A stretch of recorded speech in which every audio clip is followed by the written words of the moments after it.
whatever this place is, welcome to live chat. Okay. So we are in now. Like this is it. There's no going back. All right, guys. Sorry for the delay. I got carried away by the TikTok people. Where are we? Music, George. Music, George. Music. I cannot even find myself. How do I keep my Spotify account to be popping up at the top instead of me looking for it every time? Ah, man, I have beautiful songs today. I'm gonna use this gadget when I'm talking to my buddy. But for now, let's go to the original. Generous, held it through the storms, open doors, every promise I could give. But when the lights went low and I wasn't around, that phone called like a siren, pulling her back down. Another text, another name. She kept the doors half open wide. I thought my love would build a home, but she was already outside. She looked at me with tired eyes, whispered, "Baby, you're the only one." While her heart was somewhere scrolling, chasing one. I have somebody joining today. I am using my phone, which is probably why it looks. All right, now it's good. But I'm sinking down there. I want to be high level. I don't want to be like a Kisiangani. All right, let's see. Is that better? I don't want to look up. I want intimate conversations. Yeah, I'm still looking up. I don't like it. I don't like it.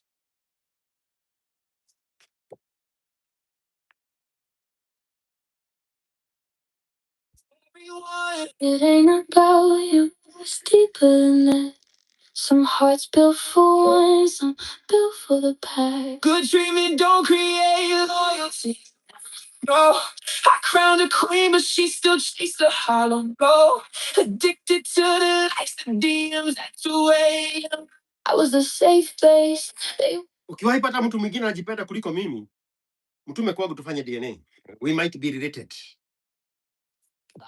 She ran to again. She needs to start. I used to feel alive. No amount of love from you would ever be enough. I realize loyalty ain't earned, it's buried in the soul. If she don't protect. Yeah, whatever this place is. Kwani iko bali aje?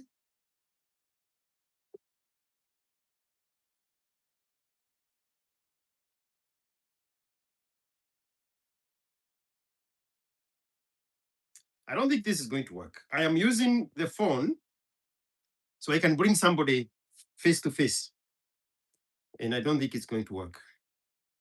I watched cross every line while I was fighting for us all. Gave her steady ground when the world felt like it caved. She craved the rush from strangers to lives. And the best some women want the provider's arms and the dirt on the side. The quiet peace at home, the butterflies, they can't hide. But a real wish I sit down, no pray, no second guess. She protects what we have. I bet she wasn't there. You can be perfect, patient. I don't know where the comments are. I was going to ask you a question. Oh, there they are. Camera on point. Perfect. But do I look like I'm looking up when I'm facing the camera right now, Mr. Duke of Kiev? Do I look like I'm looking up? I don't want to look up. I want to be right here.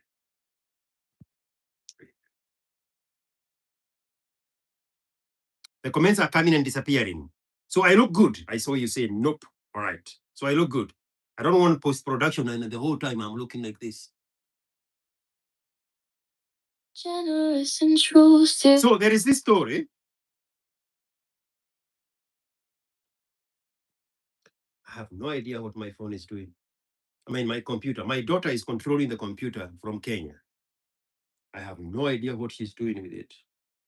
So that's why I'm actually using the phone. It's just doing it. All right. There is this video of Kisiangani at Ikonini. And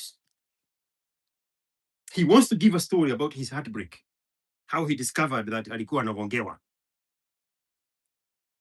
But the environment there is not suitable for those real conversations. Plus, there is a vested other gender woman who wants in on the future of that experience. So they shut him down. But if he had been allowed to open up himself, it's a very beautiful story there. So the only thing we hear him say is one time he was asleep in bed with a woman, and he turned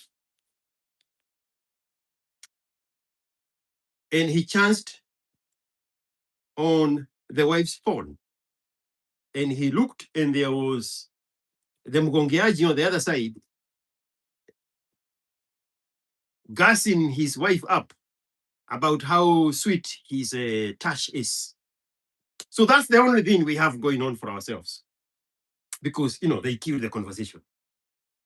I was listening to them actually on my walk yesterday on an episode. There are four, I think there are three guys and the beautiful daughter. And the guy with the beard, he wants to give a story, but the noise and the interruptions are too much. The stories cannot flow. But they had that guy, I don't know who he is. He was making some imitations of me.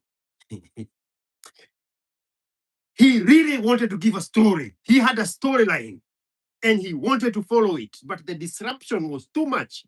The story did not flow. So the same thing had happened when Kisiangani wanted to open up about how he discovered alikuwa anagongewa. So we never got the flow of the story. Nonetheless, I used my imagination to imagine how he got there to that point of Kiokoto. I need a box to put it directly underneath. You see, I use very simple stuff to make life happen. This is a box of some Brunelli, Husinelli, whatever those things are. I think they are shoes. I don't have any fancy stuff here. I'm saying this for the guys who are waiting for Joe Rogan's studio before they can start. I'm using a shoebox to put this here so that you can hear the music directly from the real stand that I'm using today. So I used my imagination to create a background story of the marriage of Kisiangani to the point where he is seeing his his woman getting praised by the Mkongaji. And I made variations of 7 different songs. We are not going to play all of them here. Your Gekoro cannot let you listen to those music. The first one is When the Lights Went Down. The second one is Her Phone Glow Like a Siren. These songs are on Spotify under IQ Watson. And number 3 is Kisiangani Heartbreak at 2 a.m. Number 4 is I Was Fading Her High. You'll know why when this music start playing. The other one is Addicted to Attention. Loyalty comes from within. Let her go. Let's play the first one. It's more heartfelt. I gave you everything. It ain't about you. It's deeper than that. I gave her the world. The woman he is having a conversation with is not the ex. It's the woman I would imagine that he can open up to him. But the woman is cozying up with the heartbreak story because she is potentially invested in the future of his relationship, and she is there to help him through the heartbreak but she is personally vested in that relationship. Bear that in mind. Ngoja kidogo, let me see. The guy that wanted to come here, it's Asim, Mr. USIU. He has a network problem. So when you listen to the story and you hear the woman, the conversation is not between Kisiangani and the ex. It's between Kisiangani and a woman who, unbeknown to him, is personally invested in the future of his post-heartbreak heart. Power off. You everything. It ain't about you. It's deeper than that. I gave her the world. Stay patient, kind, and generous. Malik Jack. Held her through the storms, open doors, every promise I could give. And the lights went low when I wasn't around. That phone glowed like a siren, pulling her back down. Another text, another name. She kept the doors half open wide. I thought my love would build a home, but she was already outside. She looked at me with tired eyes, whispered, "Baby, you're the only one." While her heart was somewhere scrolling, chasing one from everyone. It ain't about you, it's deeper than that. Some hearts built for one, some built for the pack. Good treatment don't create loyalty. No, I crowned a queen, but she still chased a hollow gold. Addicted to the DM, that's the way. I was the safe base, they were the fire she ran to again. These outside eyes just to feel alive. No amount of love from you will ever be enough. I realize loyalty ain't earned, it's buried in a soul. If she don't protect us, baby, let go. He's just a friend, it's harmless, the same lies in the dark. I watched her cross every line while I was fighting for a spark. Gave her steady ground, no like it caved. She craved the rush from strangers, 2 lives in the bed with me. Some women want the provider's arms and the thrill on the side. The quiet peace at home, the butterflies they can't hide. But a real wish I sit down, no play, no second guess. She protects what we have. I guess she wasn't there. You can be perfect, patient, generous, and true. Still wake up empty, knowing it was never about you. I saw how she moved when I stepped out the frame, smiling at screens, killing her slow, feeding her high. I couldn't tame. If attention is her drug, you were just funding the pain while she whispered, "Hey," to others in the pouring rain. Don't beg, don't chase, don't try to rearrange the end. Just watch it fade when nobody's watching. My friend, but treatment don't create loyalty. God, I know he held me close some nights, but still let the others show I was a safe place. They were the spark in the cold. But a woman who valued you, she would have done right. No reminders, no secrets, no tears left in your eyes. She protects what you're building. That's the only pride. If you need the whole damn world just to feel complete, then your loyalty's better off lost on these empty streets. Stay got it, king. Stay, guys. I learned this bleeding on the floor. Poured my soul in. Still watched her walk out the door. Loyalty comes from within. She don't have it. We don't. Let her go.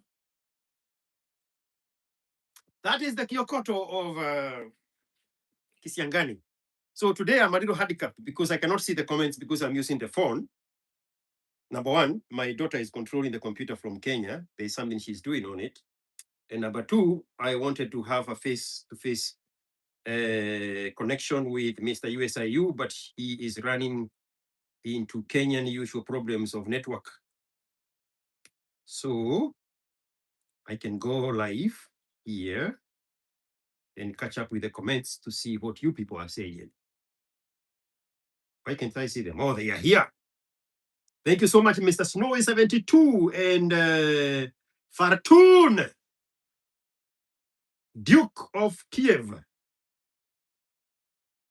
member Josteri with a golden badge of membership. Fartun also has a badge, so she is also a member. And Malik Jack 13. Are you the guy from Houston, Mr. Malik? Or is a different guy?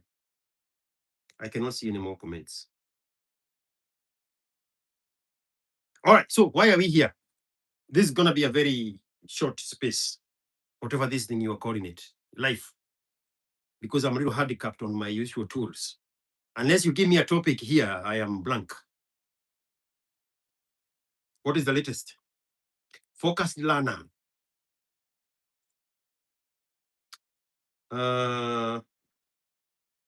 Let's arrange a call. Call me right now. BMW, not BMW, BMV. Call me now. If you are asking for my number, then you are a joker. Everybody has my number. +1 512 738 6400.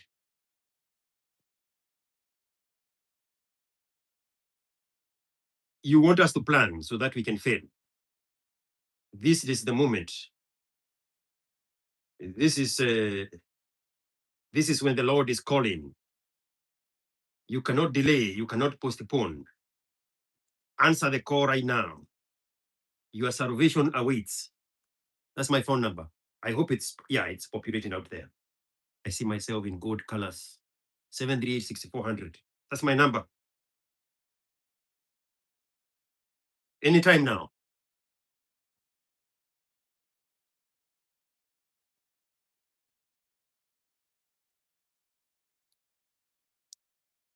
Hey, I have only started using the computer since January, and now I am like, what do I do without the computer?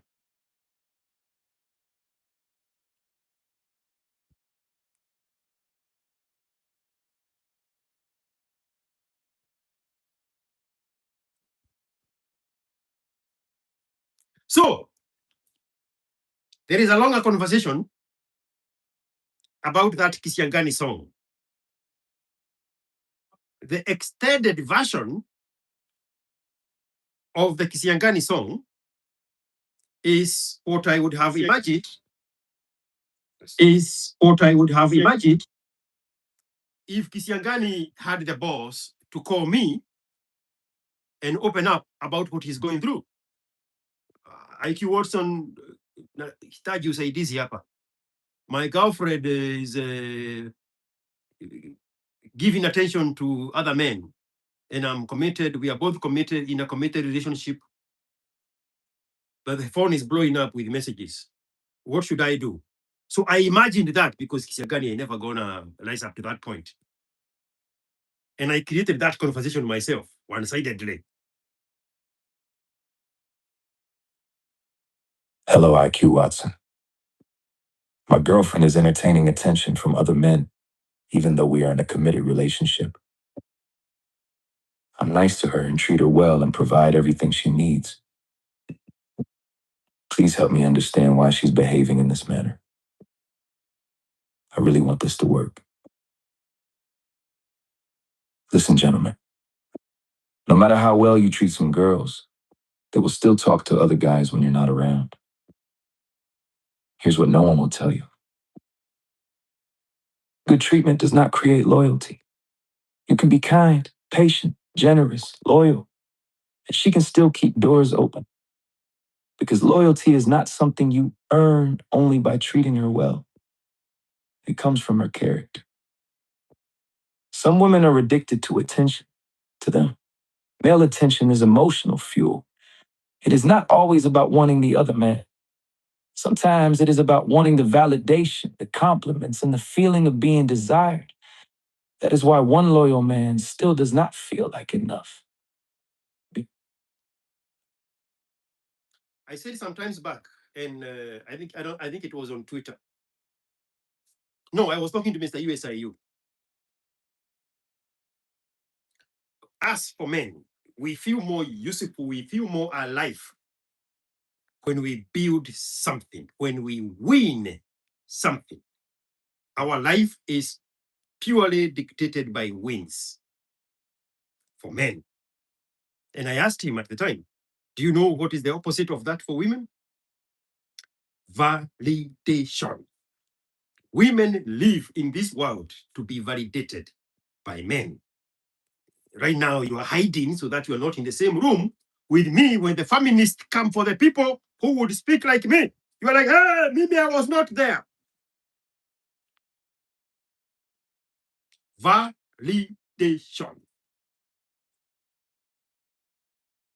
When a woman is validated, her life is set. When men admire her and give her attention, that woman walks like a queen when she gets behind the door. All those women you do catcalls on, and catcall is a very bad thing. Don't do it. It devalues a woman to an object. Nonetheless, they love it. When it stops, they are like, what happened? Why am I not getting admired? Why am I not getting... You see, I just tricked you into believing that catcall is a bad thing because that's the message the feminists have taught you. Now you are like, oh, George is with us. No, we don't do it for ourselves. We do it for women. You never saw that coming. That's what this woman is dying for: attention, validation. Validation. Whether she's 16 or she's 96, she's looking to be validated by great grandchildren, by grandchildren, by children, by husband, by boyfriend, by strangers. Validation. Anybody who negates that fact is somebody who is in denial, because corporate world and feminists have told them to harden up and become and evolve into something that is no longer admirable. Emotional fuel. It is not always about wanting the... You can be kind, patient, generous, loyal, and she can still keep doors open. Because loyalty is not something you earn only by treating her well. It comes from her character. Some women are addicted to attention. To them, male attention is emotional fuel. It is not always about wanting the other man. Sometimes it is about wanting the validation, the compliments, and the feeling of being desired. That is why one loyal man still does not feel like enough. Being good. Walk up to a stranger, a woman, somebody you don't know, you have no interest in them. There's nothing sexual going on, there is no agenda. Just randomly, just tell that woman, you look so good today. You look so good today. I like the way you have put up your hair. Your makeup is on point. That dress looks so good on you. Those nails. Wakavinye, got outward by simply being validated and being appreciated of how good her nails look like by the same guy who is doing the nails. Walk up to us, perfect stranger, and just in passing, don't pause, don't make it an awkward moment. Just point it out. That dress is on point. Let's go your way. Women live for that. The feminists have hardened their own life for so long. Now they want to share the misery with real women, with feminine women, with soft women, with malleable women. And now those women are being denied this attention, validation, admiration. Earned only by treating her well. It comes from her character. Some women are addicted to attention. To them, male attention is emotional fuel. It is not always about wanting the other man. Sometimes it is about wanting the validation, the compliments, and the feeling of being desired. That is why one loyal man still does not feel like enough. Being good does not fix weak boundaries. A woman with weak boundaries will always make excuses. He's just a friend. It's harmless. I'm just being nice. But blurred lines stay blurred because she allows them to stay there. And if she enjoys that gray zone, your good treatment will not change it. Some women want security from you and excitement from elsewhere. This is the hard truth. Those women choose to have one man who is stable, loyal, and good to them, while still enjoying extra attention from outside. So you become the safe base, while other men become entertainment. A woman who really values you protects the relationship naturally. She does not need reminders. She does not need lectures. She does not need to be begged. She shuts things down early. She avoids unnecessary acts. She protects your peace because loyalty is already in her mindset. If she needs outside attention to feel good, no amount of loyalty from you ever be enough. Stay guided. I gave her the world, patient, kind, and generous. Open doors, late nights, all the love she could ever get. But when I'm not around, phone, no text, she still keeps. So that's where I matched the Kisiangani song with the realities that he was facing and that he was struggling with to understand why a wife sleeping next to him in bed in the middle of the night is still having his phone blown up with by messages from strangers. That's the reality of life. Mpende mspende. Mpende msipende. Women are addicted to attention. To them, male attention is emotional fuel. It is not always about wanting the other man. Sometimes it is about wanting the validation, the compliments, and the feeling of being desired. That is why one loyal man still does not feel like enough. Being good does not fix weak boundaries. A woman with weak boundaries will always make excuses. He's just a friend. It's harmless. I'm just being nice. But blurred lines stay blurred because she allows them to stay there. And if she enjoys that gray zone, your good treatment will not change it. Some women want security from you and excitement from elsewhere. This is the hard truth. Those women choose to have one man who is stable, loyal, and good to them, while still enjoying extra attention from outside. So you become the safe base, while other men become entertainment. A woman who really values you protects the relationship naturally. She does not need reminders. She does not need lectures. She does not need to be begged. She shuts things down early. She avoids unnecessary acts. She protects your peace because loyalty is already in her mindset. If she needs outside attention to feel good, no amount of loyalty from you ever be enough. Stay guided. I gave her the world, patient, kind, and generous. Open doors, late nights, all the love she could ever get. But when I'm not around, phone lights up, another text. She still keep them doors open, got options on deck. I thought being loyal, lock it down, take a mind, but good treatment don't build fences in a mind. She smiled in my face, say, baby, you the only one. But validation from strangers got a feeling like she won. It ain't about me. It's deeper than that. Some hearts built for one, some built for the pack. Good treatment don't create loyalty. No. That's where we are, gentlemen. I think working without a computer is a little. Where is this guy that was pretending he wanted to talk? You see those characters? What was his name? Snowy is saying, I was just listening to Murima Naruto. Yes. Yeah, those are two different songs. The Murima one and what does the Murima say?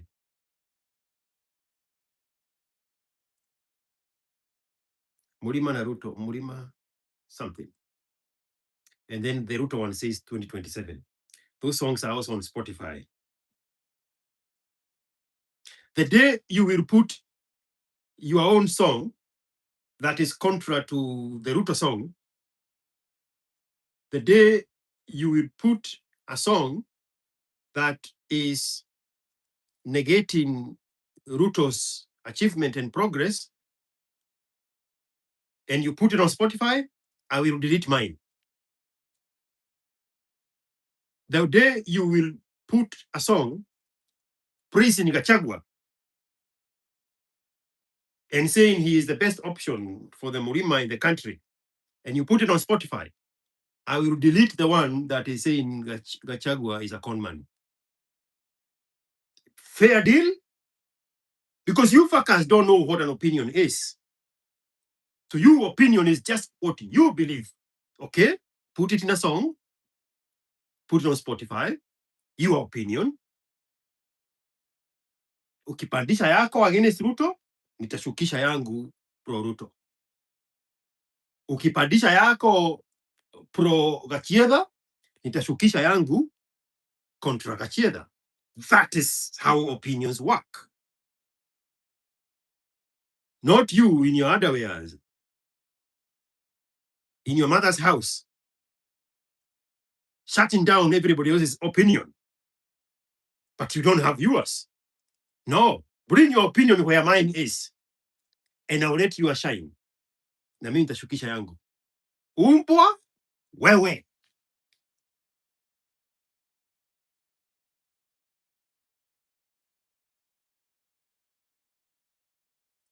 Which one?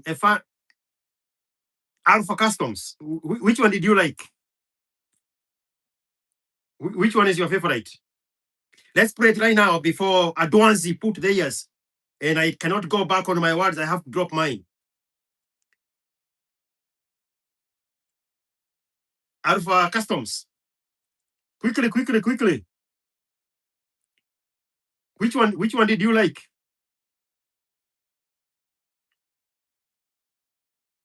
So we can play it quickly, quickly, quickly before the Adwanzis bring their own.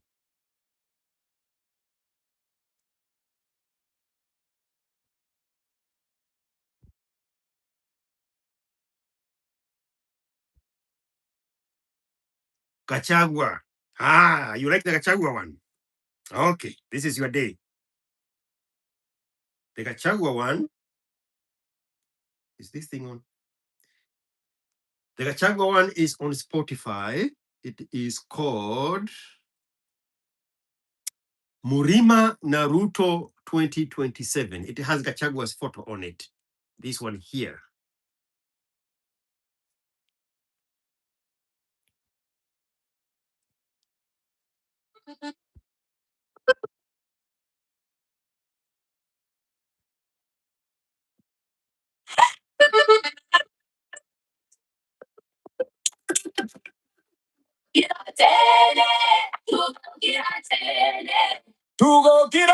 I am the king of propaganda.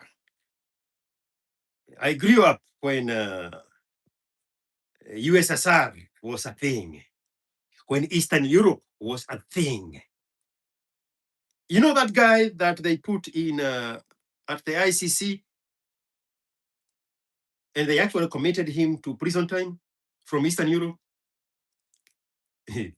Some of us who are connected to BBC and the Voice of America, we grew up listening to those people. This propaganda of Netanyahu, it's not new. Netanyahu was prime minister when we were boys. He just came back after Eliud something. They killed one guy, and two guys came and left before he came back. That Jewish propaganda, we grew up watching it happen from a very clear point. I am king of propaganda.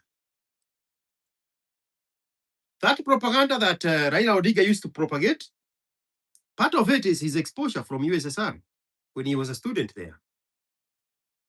That part of the world during the Cold War, they used to survive on propaganda. You need to watch that video, that movie.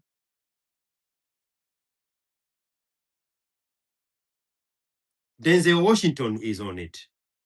He's a detective minding his business, and he chances on a bank, on a kidnapping and hostage taking in a bank, and he takes over the case.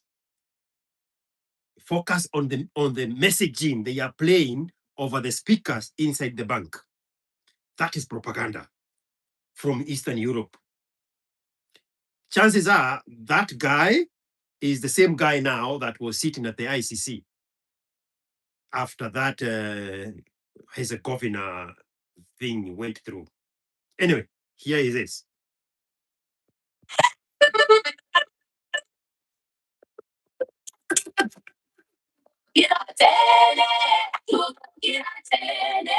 Tugo kiratene,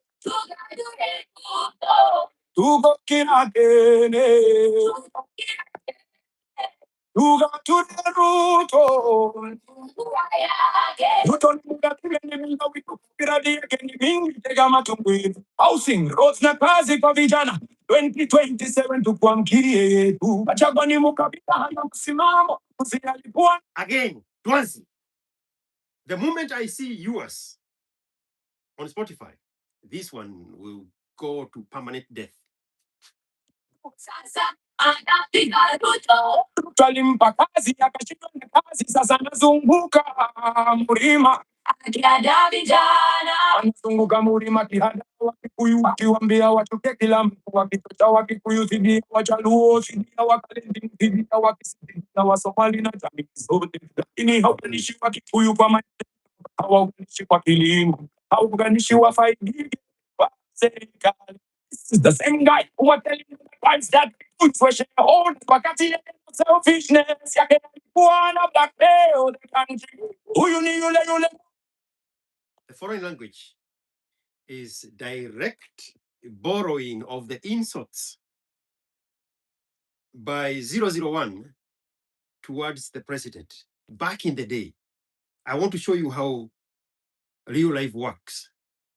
These insults that are coming up right now in Swahili, in very conk Swahili, word by word of what Joho said about Ruto. Where is Joho now? Mijinga ni nani? Mijinga ni nani? You carry this thing with your heart. You are 22, you are 23, you are 24. Hauna mwanzo, hauna mwisho. Mavi yako haijafika sewage, and you know everything. Boy. Where is Joho?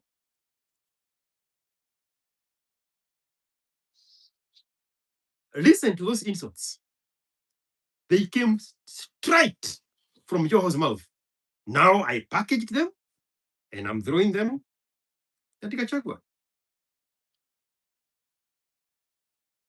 Wafaidike kwa serikali. This is the same guy who was telling you guys that good for shareholders, wakati yeye selfishness yake alikuwa na blackmail the country. Huyu ni yule Mungu wa kawaida, hajabadilika, yule Uba mkabila huyu mkimsikiza kwa nyuma pesa kwa wazee Ruto alisema, lakini yeye anazuia wase wasipate pesa zao. Amepanga na mambo yenyewe ugeni, anapata pesa zake, hahitaji pesa za wazee. Sasa Kenya mlima maendeleo ni mingi sana barabara, usa sinda haraka. Hawasasime huma pesa zinaingia mifukoni. You see, it's a very easy thing to do anti-Ruto song. All you have to do is go create one and say, no, Mau Road is not going well. The price of coffee and tea has not padded. Maziwa haifiki coolers, zinamwagikia kwa barabara. I'm giving you the formula. If my propaganda was to make music against Ruto, it would look exactly what I'm telling you. Go do that.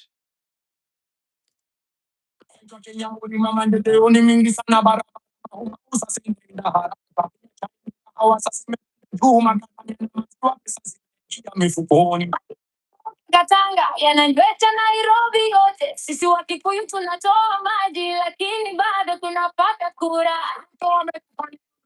Tumesikumata 2027 tuko pamoja, hatutageuka kamwe. Kulima yangu vijana wa Senka, msikae nyuma, tushikeni kura. Uhuru alipewa 14, tutope 16, maendeleo ndani ya Ruto moja mpaka mwisho.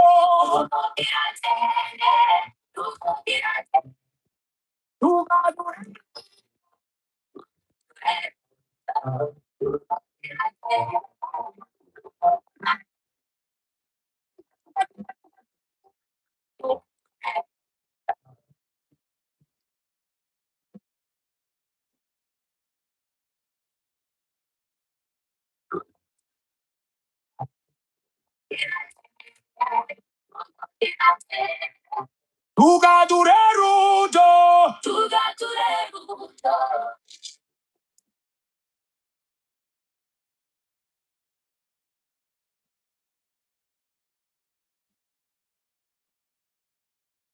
Me, I don't know what to do with your laugh. Your hate, good. Your hate is gold. Enda leta yako. Enda leta yako.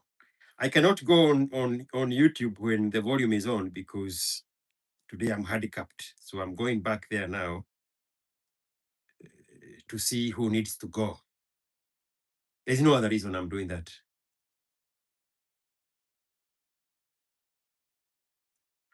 Eric Mutunga. This is AI music. It's supposed to be what? It's supposed to be what? Can you finish the rest of the sentence? This is AI music. And now add another sentence. Speak through sentences past the age of a toddler.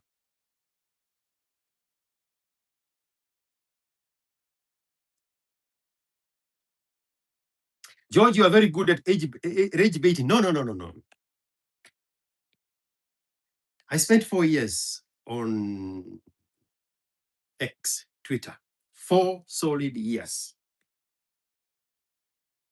From late 2021, when I started paying attention, September, I remember it like this yesterday.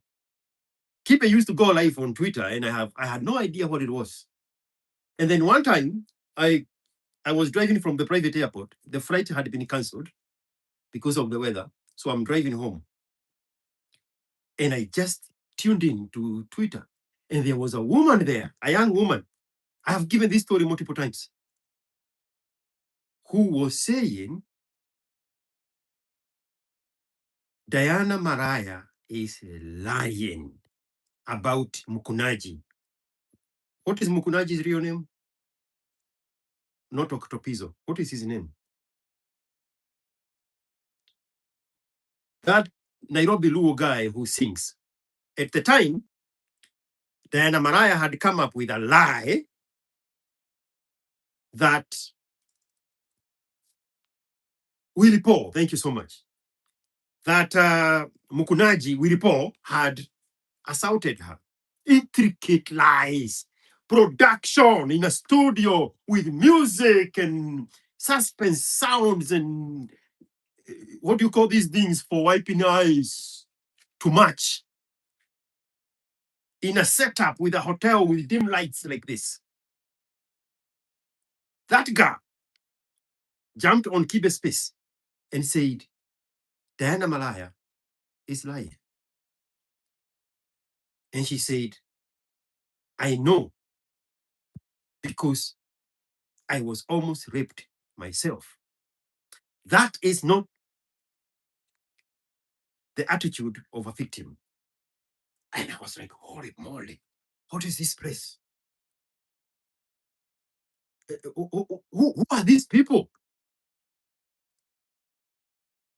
I started paying attention from when that girl said that.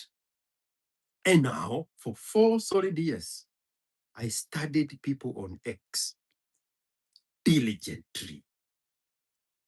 I immersed in them and invested in them. and studied everything.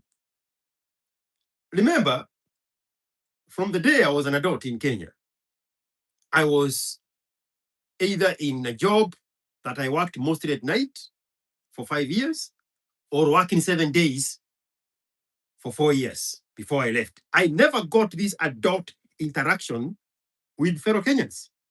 So I never got to study how we behave, how we act, how we carry conversations, the shallowness of it, the pettiness of our conversations. It's disgusting. The way adult Black people talk, it's disgusting. There's nothing of substance. It's like you listen to 4-year-old boys, 5-year-old boys, and you listen to 35-year-old men. Same people, different body. So I got exposed to that and I was like, what the fuck is going on here? And then I realized that there is a movement of Black men packaging themselves as victims. I was like, wow, where does this come from? What history informs that? Where in time do they have to go back to? Because the South African man, when we see him in the mines in Sarafina, the only way we reflect back on the real South African man is when we see him in Sarafina. In the midst of apartheid, he was never a victim. He was rising up every day and doing what needs to be done and doing it right by his family back at home, even when he's diminished and reduced to a mere object in a punching bag by the white guy and a biting body by the white man's dog. Where is this victimhood these people have come up with? The story, if you want to believe it the way it was for the Mau Mau, it was not that of victimhood. It was of rising to the challenges and standing up to what you believe in. The Mau Mau, the Maji Maji rebellion, as stupid as that idea was, because it was based out of nothing. But we never see the Maji Maji people package themselves as victims. In my own time, when we became of age, and I'm watching George, I think his name was George, yes, George Joya, protesting in the middle of Nairobi, getting beaten with miti ya jebe, that wooden handle that we put on axes and on jebes. George Joya, with his Anglican Allahu Akbar collar, bleeding from a broken skull by an FFU officer, Fanya Fujo Wone, GSU. But you never see him as a victim, ever. Ever. Kwa hivyo Wamwere, in detention, we see his mother. I was there. Nakuru Law Courts, during the hearings. Kwa hivyo Wamwere and 2 other guys, I cannot remember their names. The mother stripping naked in front of the court, screaming from down there at Saint Xavier, where my would-be future brother-in-law was a deputy head teacher. That's the name I couldn't remember. The last time I was talking about that school where the current head of the NIS and the senator of Garissa were students to my brother-in-law in that primary school. Screaming from that point all the way through the post office on the big thoroughfare. I think they call it Kenyatta Avenue. And all the way to the junction by the Kanu Street headquarters. They were not victims. They were never victims. I became of age watching James Orengo, and Paul Moite. Paul Moite would get in so much trouble, he would go hide in his father's estate, Charles Jojo, and they wouldn't find him. And then former Attorney General Charles Jojo would negotiate with the president, and Moite would reappear from hiding. You think I'm making this stuff up? They would be after his life, literally. And he would go hide in his last child father, Charles Jojo. And then Jojo would negotiate with the president. And then he would reappear and he would take a photo with the president. And this time, Jojo is probably what, 32, 33? They were young men. They were never victims. They were never victims. There was a guy without one arm. He had, I don't know, he was in a freak accident. He was a Pulitzer Prize accredited photographer. His name was M.O. Mo. He was part of that group. One of the leakies, I think is Richard. He had fallen from Moi's favor. At some point, he was the permanent secretary in the office of the president. He was the one who was firing people at the 1 o'clock news. Then he fell out of the favor of the president, or the other way around. I don't know which one started first. But when he was on the wrong side of the president, he came to Nakuru to attend Koigwa Mwere's court hearing. I was there. And YK92, the one Ruto was working on when he was 22 years old, they had been given an assignment to beat him to near death. Ricky, the one who was in an accident, in a helicopter accident, and he had a bad leg. Go look up a photo of Ricky beaten at Nakuru Law Courts when he came to attend Koigwa Mwere's court hearing. They drew the map of Africa with all the countries divided squarely on him with whips on his back. I was there. YK92. Those guys used to wear a red shirt like Malema, the South African guy. YK92. They used to carry whips made of rubber tires. They whipped that licky like a burukenge. I have no idea what a burukenge is. I was there. Those people never packaged themselves as victims. Not one time. So now, fast forward, I'm coming on Twitter and I'm listening to the same 22-year-olds from our age, because Moite and Gitobu Manyara and Merugi Karaoke and Ginyo Karaoke was a little older. This group, they were in their 20s. Fiery. They used to be called Young Turks. Not one time. Because every evening after they getting beat up, VOK, Voice of America, not VOK, VOA, and BBC would catch up with them, and we would be on our little translator radios listening to the conversations, the interviews, every evening after the fracas. None of those people package themselves as victims. And then I come on Twitter and I'm listening to this same group, this same demographic. And I'm like, where in life are they tapping into?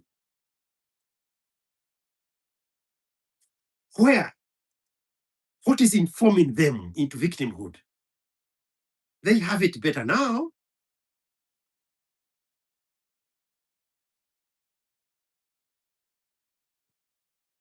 Did the victim start with demonizing masculinity? You tell me, bro. I don't understand it. 2 days ago, somebody asked me a question. It's on my life. Saturday something. Men cave Saturday. Somebody asked me whether Kenyans, Kikuyus, are these weak fuckers because they were the first ones to be westernized by the white man. And I went through the list of people who had been colonized longer than we ever will be colonized. By the time the white man is coming to build the railway, he's bringing along with him Indians. He had colonized India for a total of 86 years. At the time, on Saturday, I thought it was 77. 86 years. So who should have more effect of colonialism between a Kikuyu, who the moment he saw the white man, he forgot his language, he forgot his religion, he forgot his culture, he forgot his tradition, his way of life, his accent. Now his great grandchildren are walking around proud that they cannot speak Kikuyu, and they have fine-tuned their Kikuyu. They can no longer shut up. Who should have more effect? Because when we see a Indian, he's still speaking the same accent. He's still worshiping the same God. He's still speaking the same language. That little girl in Nairobi, the Indian woman who gets to take dignitaries around making content in Manyanga and Vibandaskes, she's authentic Indian in every way. In every way. And she would have to go 5 generations to catch up with where he got his Indianism from 1893, when his great grandfather showed up with a white man from India to build the railway. Who should have forgotten their accent first? Who should have forgotten their religion first? Who should have forgotten their language first? The guy who was colonized for 86 years? Or this fucker here from boneless, feckless, useless Kikuyu from central Kenya? Now, the Kikuyu forgot his language, his accent, his culture, his tradition, his God, but he did not get anything else from the white guy. The Indian, after 86 years, kept everything intact, but he got biochemistry. He got biomedicine. He got structural engineering. He got civil engineering. He got motor vehicle manufacturing. Still speaking like the Indian from 00. But this fucker here, he's still a scavenger.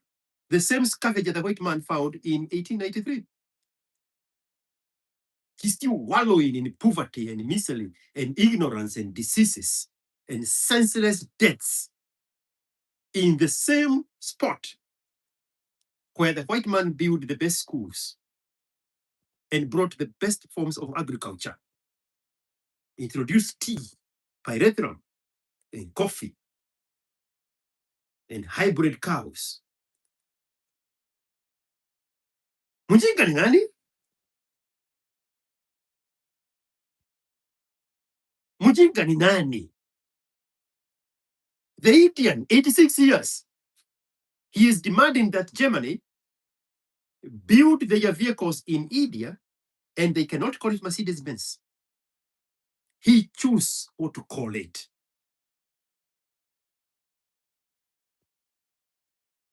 A Kikuyu cannot repair a puncture on a bicycle without using material that he did not create. Who the fuck are you trying to fool? Going around speaking everybody else's accent, and you are the poorest of the human race.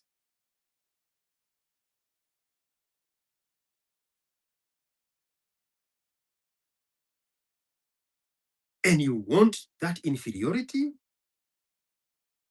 to jump onto me, me that I know who I am, me that I know where I'm from, me who I can speak better Kikuyu than the 99% of Kikuyus in Kenya.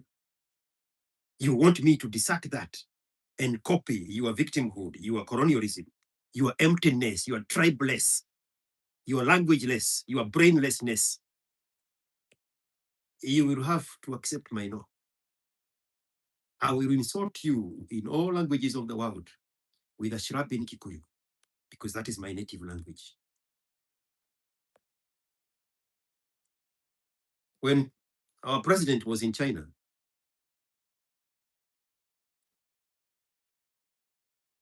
Jinping speak fluent English. Jinping spent time in Iowa, in the farmlands of Iowa, when he was a student in an exchange program. The family that housed him got the chance to host him when he became the leader of China. He went straight to Iowa to visit with them. Fluent English, but he is proud of his culture, of his language. You have never in your life had him say a single word, even hello, in English. But that is the black man's pride.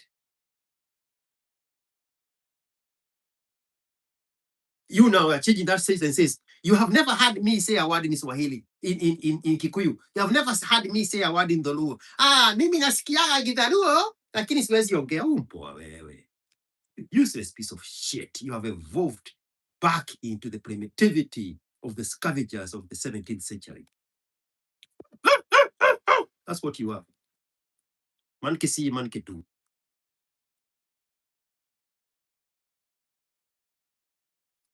Sarkozy, not Sarkozy. What is the name of the present the present president of France? Not Sarkozy. The one who was in Kenya. When he got agitated by your mannerlessness, making noise in a gathering of dignitaries, he jumped up the podium and spoke fluent English. But he refuses to speak English. He speaks his native because he has an identity. Macron, thank you. He has an identity and it means something. Yours does not. Because you are worse off than the scavengers that the white man left, that the white man found here, running naked, barefooted. You are worse off 63 years later.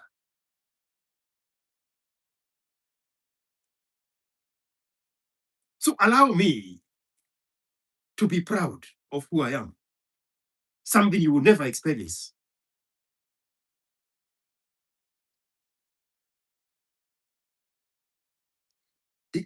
Dage MTV, IQ, if I build an AI system, would you invest in it? I believe it is a game changer. I am using AI today. Do you think the guy who created that AI consulted with me first before building it and say, IQ, if I build AI, do you promise to pay a prescription for it to use it? No, the answer is no. Now go kill yourself.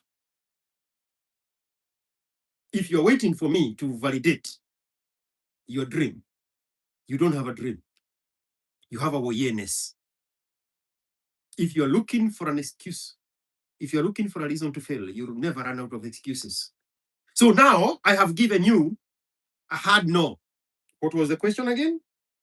If I build a new AI system, would you invest in it? The answer is no. So now what happens to that dream you want to pretend to me that you had? What just happened to that dream after my no? Be very careful.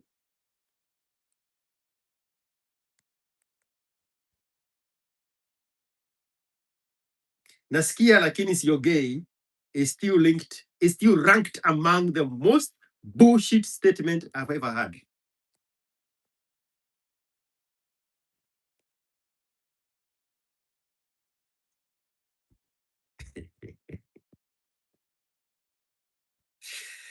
Ah, I'm thinking whether to tell you the story or not.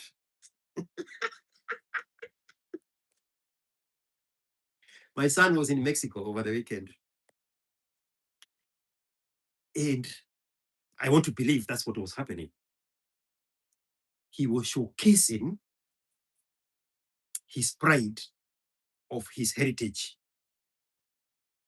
And I want to believe that was what was happening.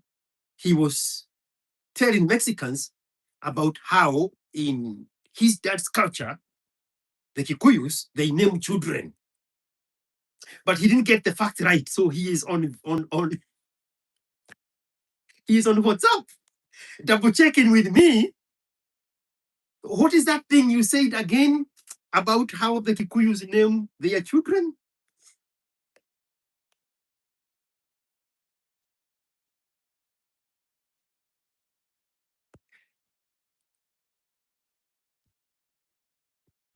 He has all the reason to speak English with the nose, the one you want to imitate from a place you have never been to. He is from that place. He wants to know the way of life of the Kikuyus. And what is that pattern you said? So the first child need to be named after who? And then what if they are both boys? And then the mother now get the chance to name her father. And if they are boys, they are girls, also now the mother also get the chance to name her mother. And what do you name the third child if all of them are boys? The father's brother is the number 3. He is keeping me on text so that he can get the story right. Speaking in fluent Spanish to some guys that are listening to stories about Africa like it's in a movie.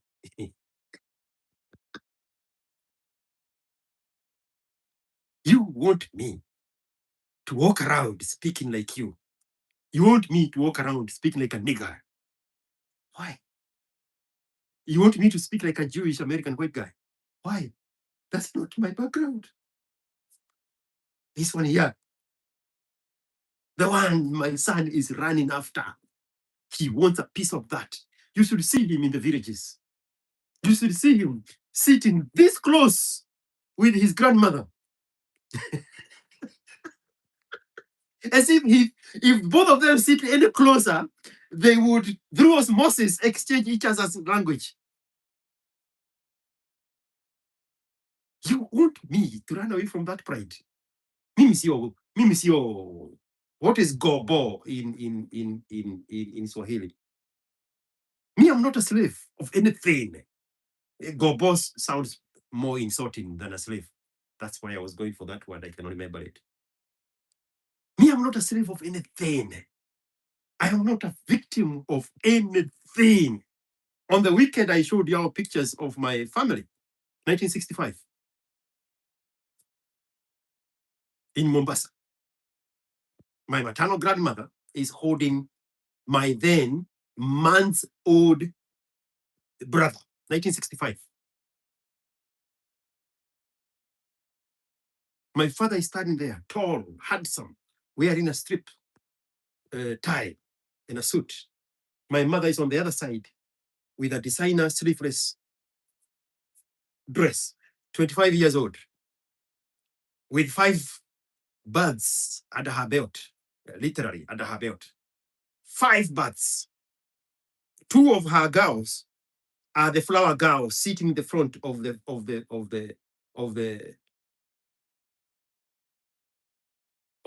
wedding photo. The boy is being held by her mother. 2 other children had died. 25, 5 births.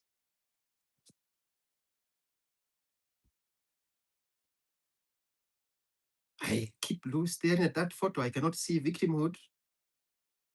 Where would I go to attach victimhood so that I can come here and belong? Where?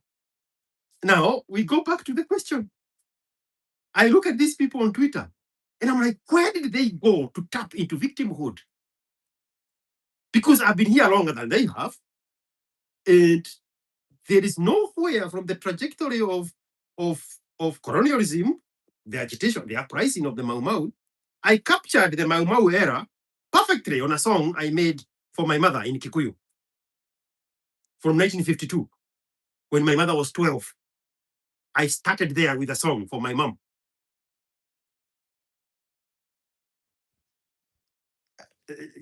5 weeks ago, I was sitting across her, telling the story to my daughter who is off camera. That's how I killed her to retell the story so that I can make a song for her. There was no victimhood anywhere in her voice. Pride. Pride. As a young woman in Mombasa, making herself useful by going to get training to be food washerahani. She was making designer clothes for weddings. Leonard Mabobotera's sister is the one who trained her. And when she got it, she stopped using other people's machine, and my father bought her a sewing machine. It's called PAF, P-F-A-A something. It's not as it's Singer something puff at the end of it. It has a glass top, like a formica, but very glossy, shiny top. And you lift it and you put it under, and there is a cover, and it covers it and becomes a table. She was working with that when she was a young woman until 1965, when the demarcation started happening under the direction of under the leadership of Maina Wanjigi, when the country started demarcating land, and she moved to central Kenya to claim the land that my father had bought on paper before the demarcation. Where is this place you want me to go to tap into the victimhood and the colonialism mindset that you are so proud of? I don't know that place at all. At all. I look at history, Kapeguria 6, they were never victims. When we were in 6th grade, standard 6, we made songs for June 1st to go compete at Kakoigo Stadium. And we would sing these songs, remembering the struggles of the Kapenguria 6. Woi, woi, sisi tunataka Kenyatta chiriwe. We would go dramatize that song. We won the award one of those years on June 1st, because instead of having cloth curtains, we had come up with a very catchy way of having human curtains. So when we are changing scenes, instead of having a curtain in front of the refrigerators, a group will line up and sing as the other scene is getting prepared behind the scene. And we are changing seats and we are changing the scenes for the next skit. Instead of having curtains in a boring moment, a group would line up in front of the refrigerators and sing that song. Where is this place that you people go to tap into victimhood? That now your life is so bad because of Ruto. Your life is so bad because mafuta imeongezwa bei. Your life is so bad. You are walking around with a sufuria in your head because bei ya unga, mafuta. Now you forgot about sufuria because that was the victimhood vehicle for that day. Today's victimhood vehicle is mafuta. Tomorrow is going to be something else. You forget mafuta. You, the same person. Where did you inherit that DNA from? Because the people I know that supposedly are of the age to have given birth to you, they never came from victimhood. Where is that place? What is it you watched your parents doing when you were a kid that you said, this is my takeaway for my parents? This is what I will become when I'm 22, a perpetual victim. You want me to roll with you in that. Nimekata. Tony Silva, 200 shillings super chat. Did my grandpa's story in Kikuyu watu hawakuwa? Oh, you did. You did your grandpa's story in Kikuyu and people not believe you. Yes, because we are far gone to remember where we came from.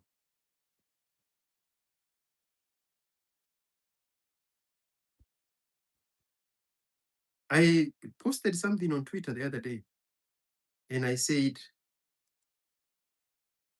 Kenya's motto, mission statement is anger, victimhood. Let me go look at that insult. I told you guys, I don't know how to monetize love. But hate is a never-ending supply of product.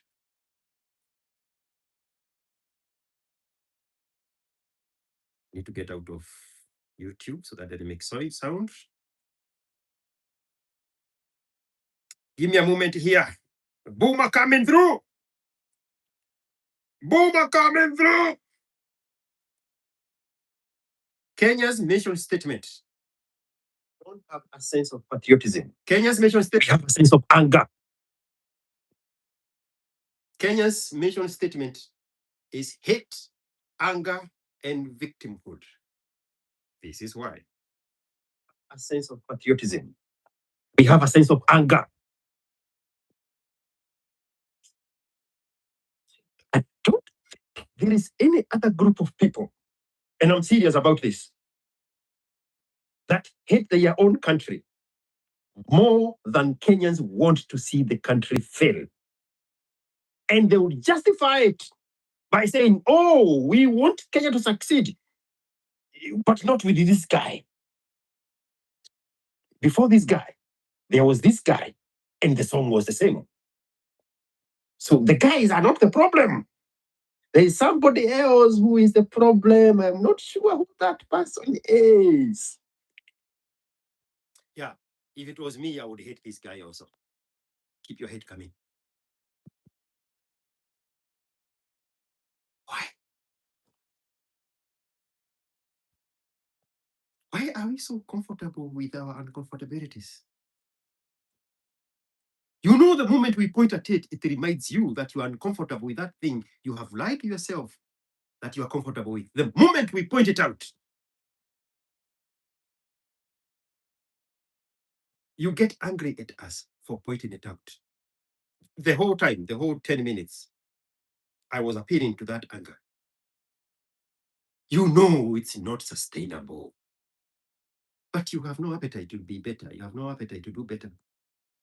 So instead of working on yourself, you double down on the victimhood, you double down on the anger, you double down on empty, useless, petty insults, and you apportion a boogeyman that is the reason why you are in a miserable situation. Today's boogeyman is Ruto. Just 7 days ago, the boogeyman was Macron. Imagine you sitting there saying, please God, give me a reason to complain about the summit that is happening in Kenya of the French-centric people. Please, let there be something that will make me mad. Please, God. And your own people delivered. The manlessness of making noise in a gathering. And Macron shows up there. How dare him tell us what to do? You think an African president would go say the same thing in France? Your day was made. Victim. You cannot address your mannerlessness. You cannot address the fact that You have never fully evolved into a 21st century Homo sapien. There's something still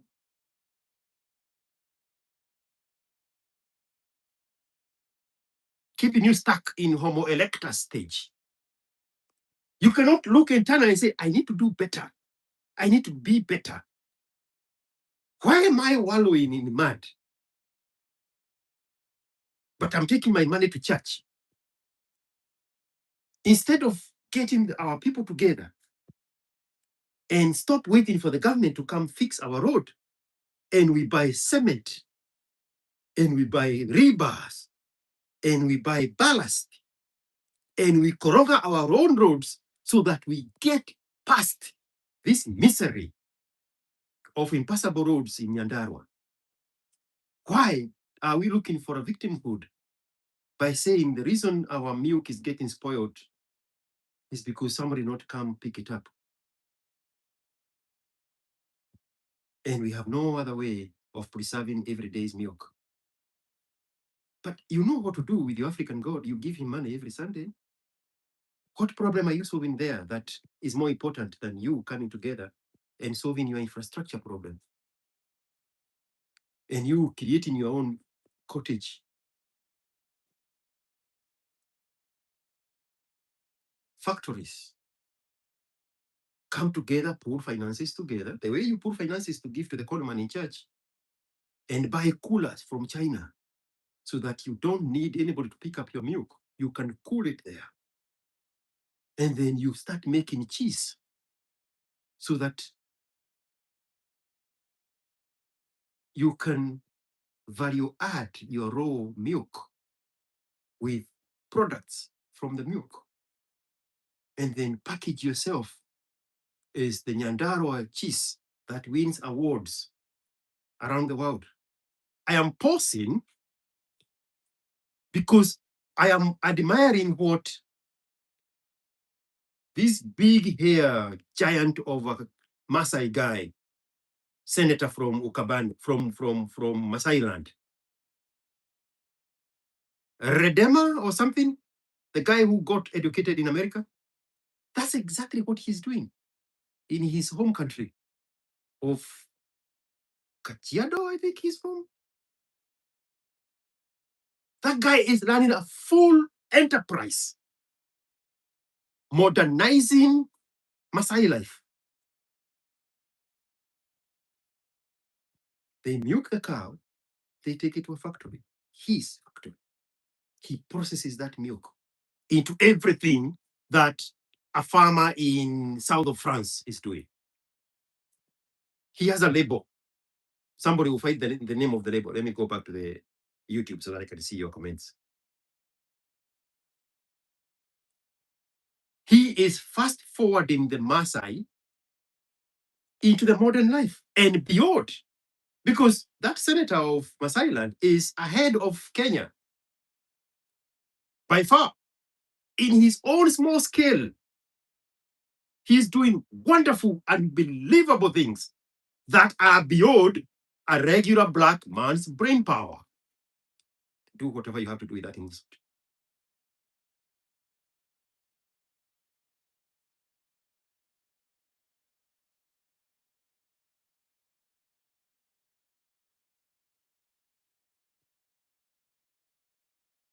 I was hoping somebody would have told me what his name is.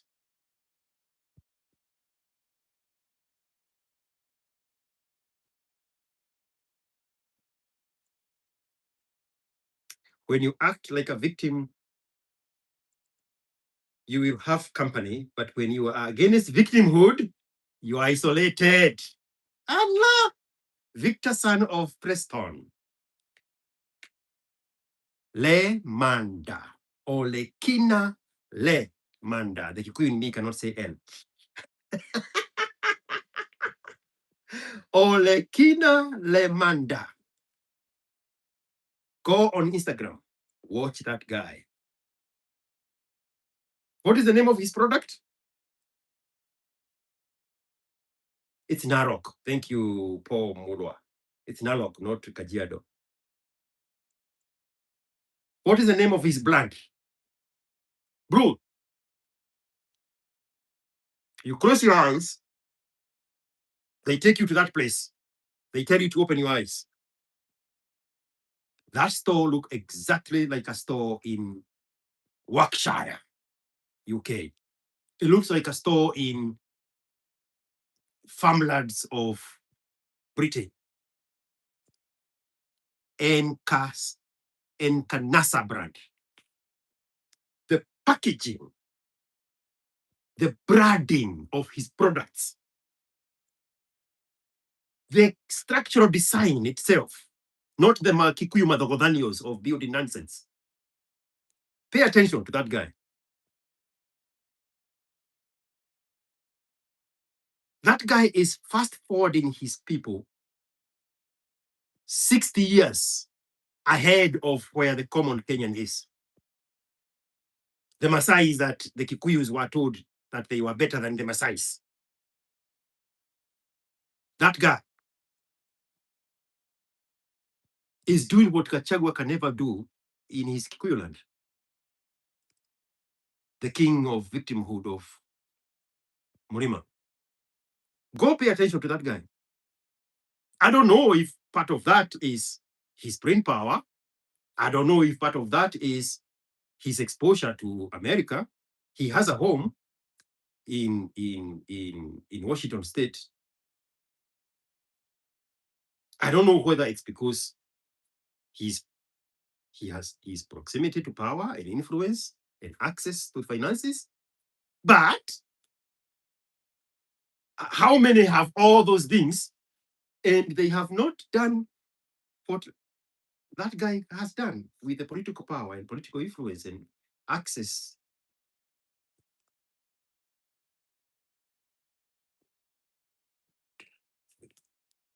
Do y'all want to go and recruit him into victimhood? I mean, you are missing out.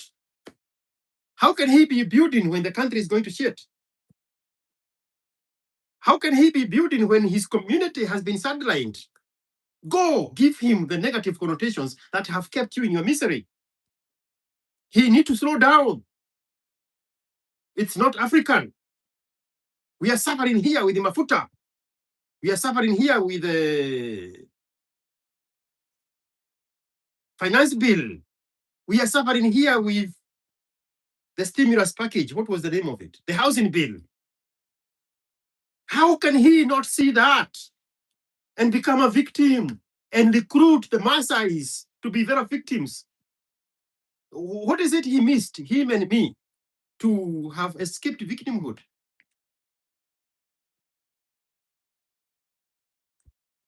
Alex, ALX, ALX.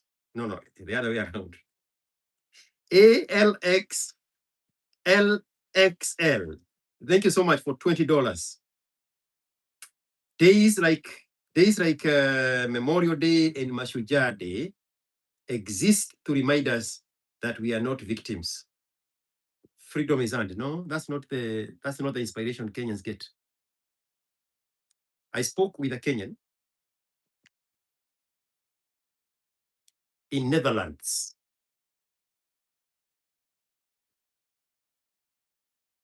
On video.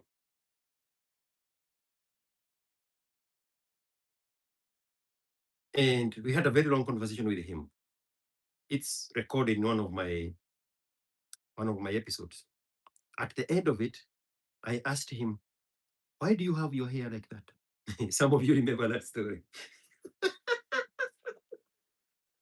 I said, I am the only one who can ask that question because I skipped the school of sensitivity. Why do you have Rasta hair on your head? What kind of victimhood are you trying to espouse?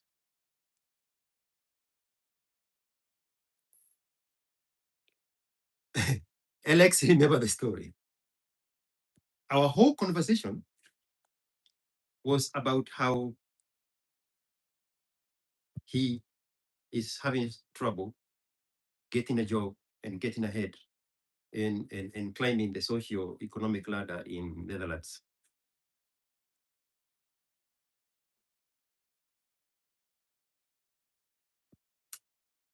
So at the end, I asked him, why do you carry your head? What do you think the white man, the Dutch, see the moment you enter the door? Perception is everything. There are no second chances to first impression. The same thing I asked one of the former producers for Sajid in December when I did a podcast with him. The boy off camera had similar hair. And I said, forget anything else. Let's deal with a toddler that can walk. If a toddler walks through that door and it's you standing next to me, where do you think that toddler would go to?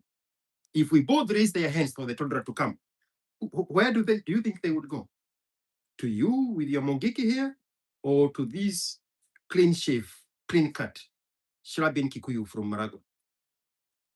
Perception. It was just an experiment. So you're having trouble fitting in a culture, but you don't know it's because of the way they perceive you before you even open your mouth. What informs that here? That's where I'm coming now to about the Masujade. He said his inspiration is Dedan Kimathi.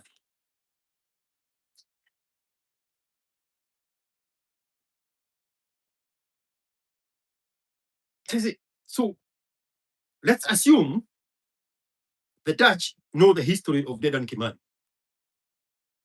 His fight against the white guy who looks like them. So now, when they see you, the assumption would be you brought the Dedan Kimathi to their doorstep to fight them in their own turf. This is just my craziness speaking. Just roll with it.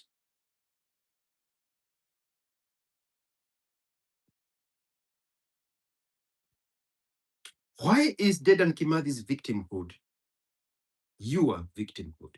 Why is Dedan Kimathi's struggle your struggle? Didn't he fight for freedom so that you can be free? No, it doesn't work like that. Why are you carrying a victimhood of somebody who is deader than Dedan Kimathi with you all the way to Europe? You will never get a chance to explain yourself if that's how you show up. On that same episode, I said something controversial that caught the eye of the American niggers. I said, in America, I never want to be identified as a black guy because I don't know where you have put and categorized black guys in your psyche, because I don't know what kind of black guys you have interacted with.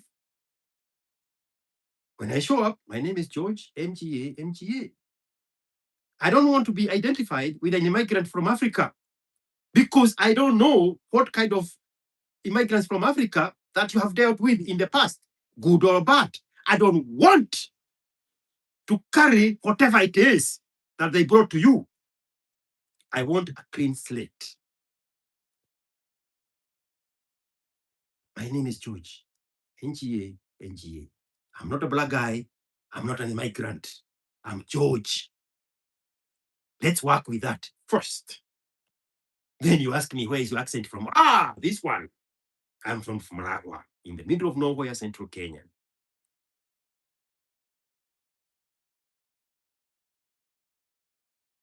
Why do I have to carry other people's burdens on my... The fuckers, the Kenyans in America, right now, if they had the courage to type, they would say, you need to put some respect on the niggers because of the niggers is the reason they prepared you to be in America.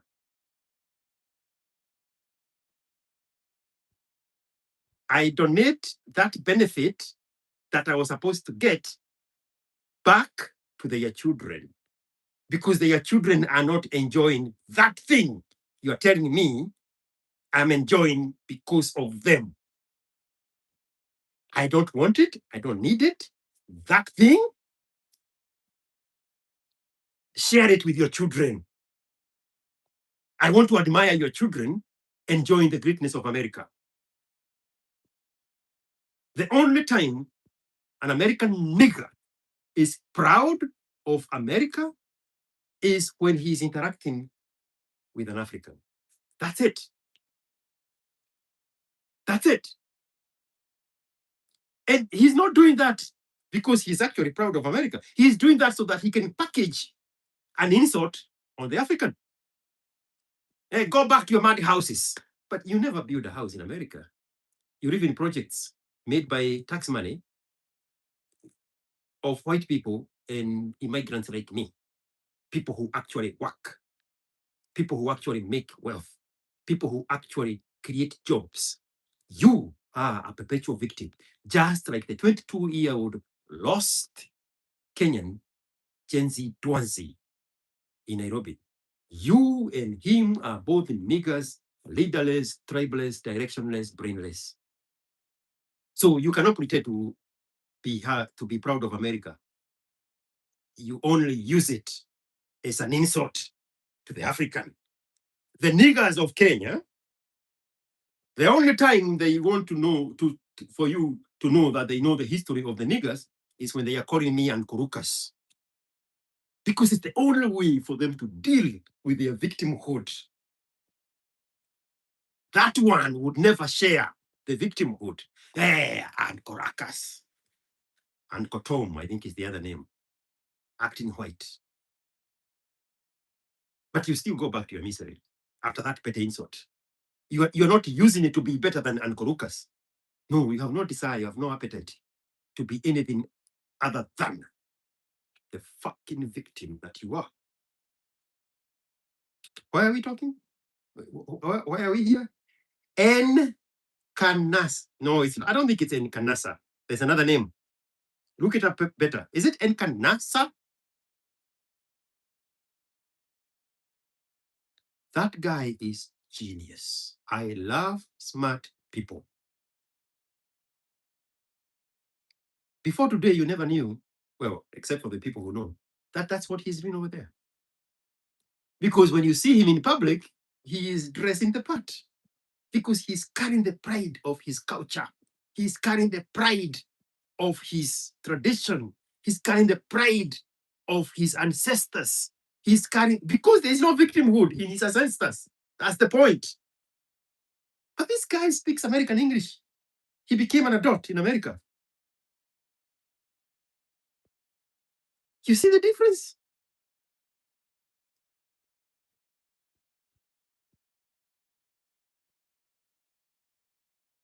Olekina. I don't know why I thought his brother is a different name. I'm still jumping on these Maasai names. NK Nasa, Cow Milk Company. Bro. Love it. Fred Fintech. Crabs in a bucket. We only get united as Black people when we want to bring one of us down. Why did you finish my sentence? Oh, I wanted to finish the sentence before I did it. Exactly where we are. Bro, tomorrow I will say something that will rub Kenyans the wrong way. Okay? My name is George, NGA. Let's go back. Right now, I put my music on X and I pin it on the top. You can go look. No conversation there. I do these things on purpose. Nobody comments on that music. There will be a few touches of likes, 3 or 4. Right beneath it. Right beneath it. I post nonsense. It has 102,000 impressions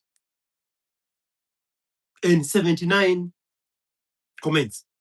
Half of them, I delete them and block the people who commented, which is precisely why I post them, because I'm looking for people to block. But you get the point. We don't know what to do when we see people building something. We are looking for a shaming language. Si hizo nyimbo ni za AI. Those songs, I'm pronouncing the comments I have seen. AI songs are soulless, but you don't have a song that is not AI. That comment is not coming from Calligraph Jones. That comment is not coming from Joseph Camaro. That comment is not coming from Bonnie M. The people we grew up with. Is Bonnie M a Kenyan?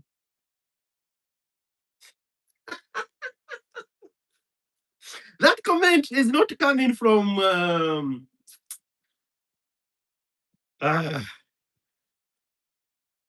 what is this guy that died?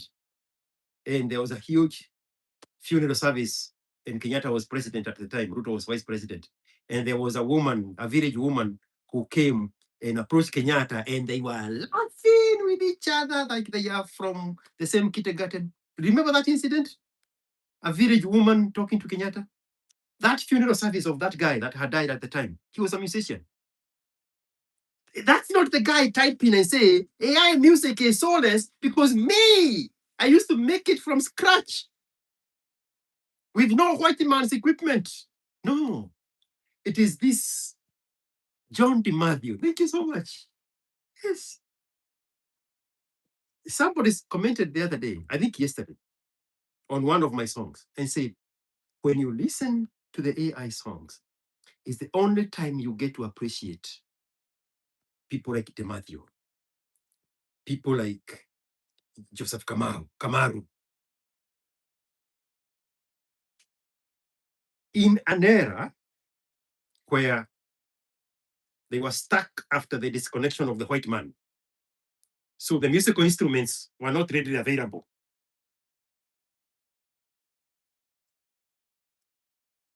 If you look at them in the 60s, they are taking advantage of the equipment that the white man had brought. I'm talking about making music. Then eventually, because the black man cannot manage anything and cannot maintain anything, those equipments got destroyed. So you see them in the 70s and early 80s, stuck with nothing but their ingenuity, because the equipments are not accessible anymore. But still go back there and listen to those music. Listen to the beats. Listen to the percussions. Listen to the arrangements. Hey, did you see how far I go to look for an resort? I had to go there and ding the black man in this period that he's stuck in, where the white man has left. And the equipment he left, he has destroyed them, and they are no good use, and there was no way for him to improve upon the equipments. And so now you see the music of the 80s and the 90s that is devoid of what was that modern day equipments. But these guys are still making music in extraordinary ways. Those are the real geniuses. Me, I can make music in 5 minutes when I'm still talking to you. But you want to negate that because, you can fill up the sentence. Who are we? How did we get here? What is this appetite to mediocre? What is this appetite to smallness? What is this appetite to suffering and ignorance and sheer stupidity? Why? In our lifetime, we have seen Dubai come up from a patch of desert dirt. In our lifetime, we have watched China become a superpower. In our lifetime,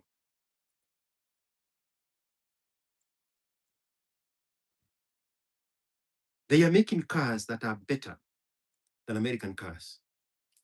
That sentence, you want to argue with it. Right now, that's the first thing that came to your head. How those cars, they break so easily. As opposed to the one that your grandfather built and handed it to you in generational wealth. And now we have Africa Rover coming from your village of Karechwong. No, the rules don't do that. Of Morarandia. The Chinese are making cars from scratch. They made a S550 category, the S-Class Mercedes-Benz. Brother, my son showed it to me. Woof. Woof. Did you see Egyptian military leader when he came to Nairobi? The Mercedes S-Class he was rolling in. Go look at the Chinese version of that Mercedes from scratch. Right now, your mind went to they are copy pasting other people's ingenuity. Who is holding your hand in the back? You fucking black African, that you cannot do the same. 99% of the materials that are making those vehicles are underneath your feet in your African soil. 99% of the raw materials that are making everything in China are from your grandfather's graveyards. You just sit there and look for something to hate. Hizo gari zao zinaharibikaga haraka. Hiyo technology, hiyo gari yao inakaa kama Land Rover waliiba kwa ingenuity ya mzungu ya the UK. Anything other than you getting off your fucking lazy black ass and creating something. Why are you here, by the way? Why are you letting a stranger scream at you? Mimi siwezi abiwa hivyo. If you're not building, you're destroying. Yes. Joe, Japheth, 83 people watching, but the lights are 27. They don't know what to do with somebody building something. I told you about my post on Twitter. I do it intentionally. It's a social science experiment. Intentionally. And I will quote something that I know they are going to stay away with from a video that has 99,000 impressions. I would quote that video and I'll put that song or whatever on top there and pin it. And they walk away from that. But nonsense, the Ganodia story and Jogo song, well, the song, no. Mr. IQ. Miss Masawa. How are you, my brother? Koja kidogo, let me do my magic here. One moment. Don't go anywhere. I'm not going anywhere. Watch this. Stay there. Okay. This little thing for those people who did not see it on Saturday. Say something, Miss Masawa. Yes, I'm calling because I wanted to intervene on these days men victimhood. I wanted to think with you and show you where this problem coming from. Okay, Miss Masawa. Miss Masawa is a Congolese from the great country of Congo DRC. Kenyan. Mbona unatangaza kusema Kenyan? Mimi nimeishi Kenya. I grew up there. Haujalipia Ukenya yako. Haujalipia. Wewe kila siku unataka kuninyang'anya Ukenya wangu. No, hiyo ni shida. Haujalipia Ukenya. That country fed me. That country imenipatia ulimu. Nimeenda kule hapa, nimekula hapa. You see? That's my country too. Umesomea wapi? High school. No way. Hapo Westlands. Yes. Hapa high school hapo. Westlands. So you are the rich kid of Kenya from Congolese. My father was a diplomat, so I wasn't living a bad life. Yawa. Yeah. When I grow up, my future children are going to be saying the same thing.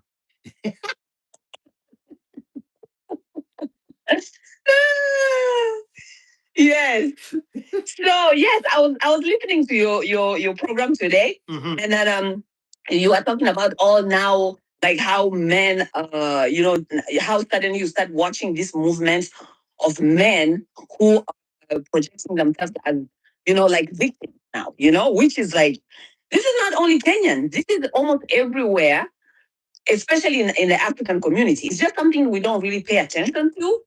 Like you said yourself, you said you did not pay attention until once it did hit you because you were listening, I think, to some shows, right? Yes. Some women. Twitter Spaces. Yes. And then umepana my examples kusema wale wa politician watu walikuwa wanasema wanaume wa wa kitambo, how that victimhood was never there. Hata kama wame they have gone through so like hell. Some of them have gone through hell, especially politicians and stuff like that. But that victimhood was never a part of their language, was never part of their identity, right? Yes. So then, exactly something I was discussing with some of my friends. I think 2-3 weeks ago, we were talking about the same subject, right? Mm-hmm. And then I said, we have to think very. It's unfortunate that this generation of people right now, they are not really tuned into culture, the culture of traditions, right? Mm-hmm. African traditions knew all these things. Yani, if you really tune into tradition, you'll understand where we are today. You'll understand our problems today. Because when you are disconnected na culture and tradition, then it's very difficult for them to understand where we are today. Let me take you guys back a little bit in the traditions. Okay. Unfortunately, a lot of young people today are not going to connect. I know you, Mr. IQ, you may connect a little bit because you are tuned into your identity as a Kikuyu and Kikuyu tradition and all that kind of stuff. But other people who are tuned into tradition, they may understand. Okay. But I will also give an example that is really typical that everybody may check into it and maybe relate to. Okay. Mm-hmm. If you look into African tradition before, okay, before colonial, when our tradition were like independent states, like my tribe, they were pretty much functioning as an independent state most of the time. When my kingdoms out when I become people, right? Mm-hmm. If you look into the system, then you'll understand that young boys were not let eat next to their mothers. Boys were always removed from their mothers very, very early in age, right? Mm-hmm. I'll give you an example. I come from a tribe of Bachi people in Congo, right?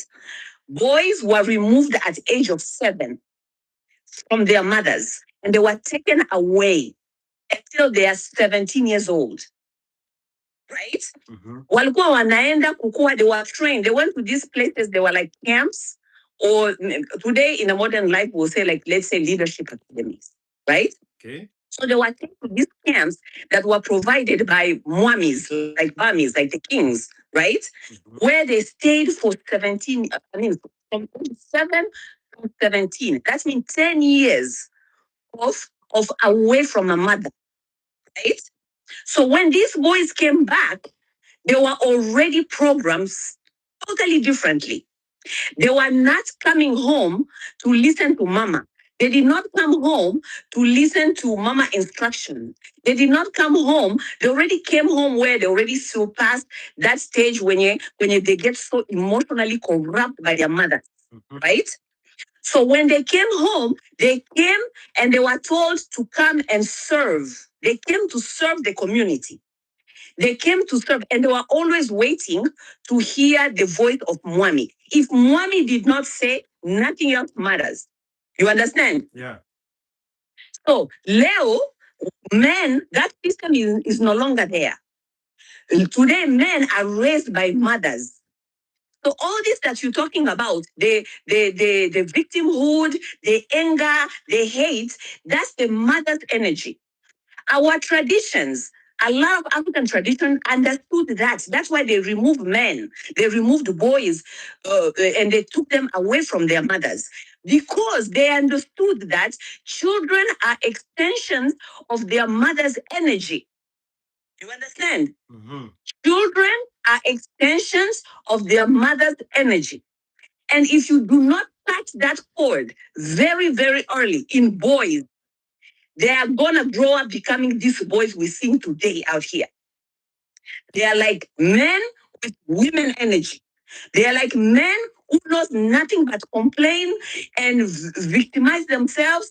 They behave like sissies. I was gonna say a bad word, but I'm not. They behave like women, but they're in men bodies. I will give people these assignments. Learn about Jesus because a lot of Africans are Christians, right? Yeah. When they will come in history of Jesus, Jesus was removed and was taken to Egypt. He went to sit with the wise men until he was 12 years old. He was not influenced by his mother because this kid was being prepared to come and serve. So he could not be sitting in his mama's academy where he listens to mama voice all day long. You understand? Mm-hmm. They took him away. They took him to Egypt. He went there. Some of you people will say, "Oh, he went to refuge," but even when he was in refuge, he was surrounded with the wise men. The Bible is very clear. Okay, mm-hmm. They were teaching him all day, all night. Alikuwa amepewa instruction, wisdom about manhood and about leadership and about coming to serve. Remember when Jesus came back, one time he gathered people on the street and he was preaching. His mother came looking for him. When Jesus came back home, he never went to, he did not go back to his mama's house. There's no way the Bible indicates that he went back to his mama's house. He went back and he started serving.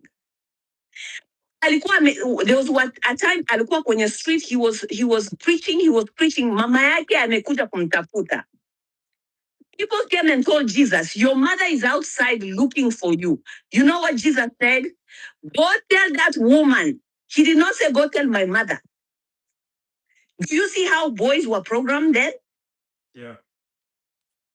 Leo, because of I don't know, modernization, we have lost culture, we have lost tradition.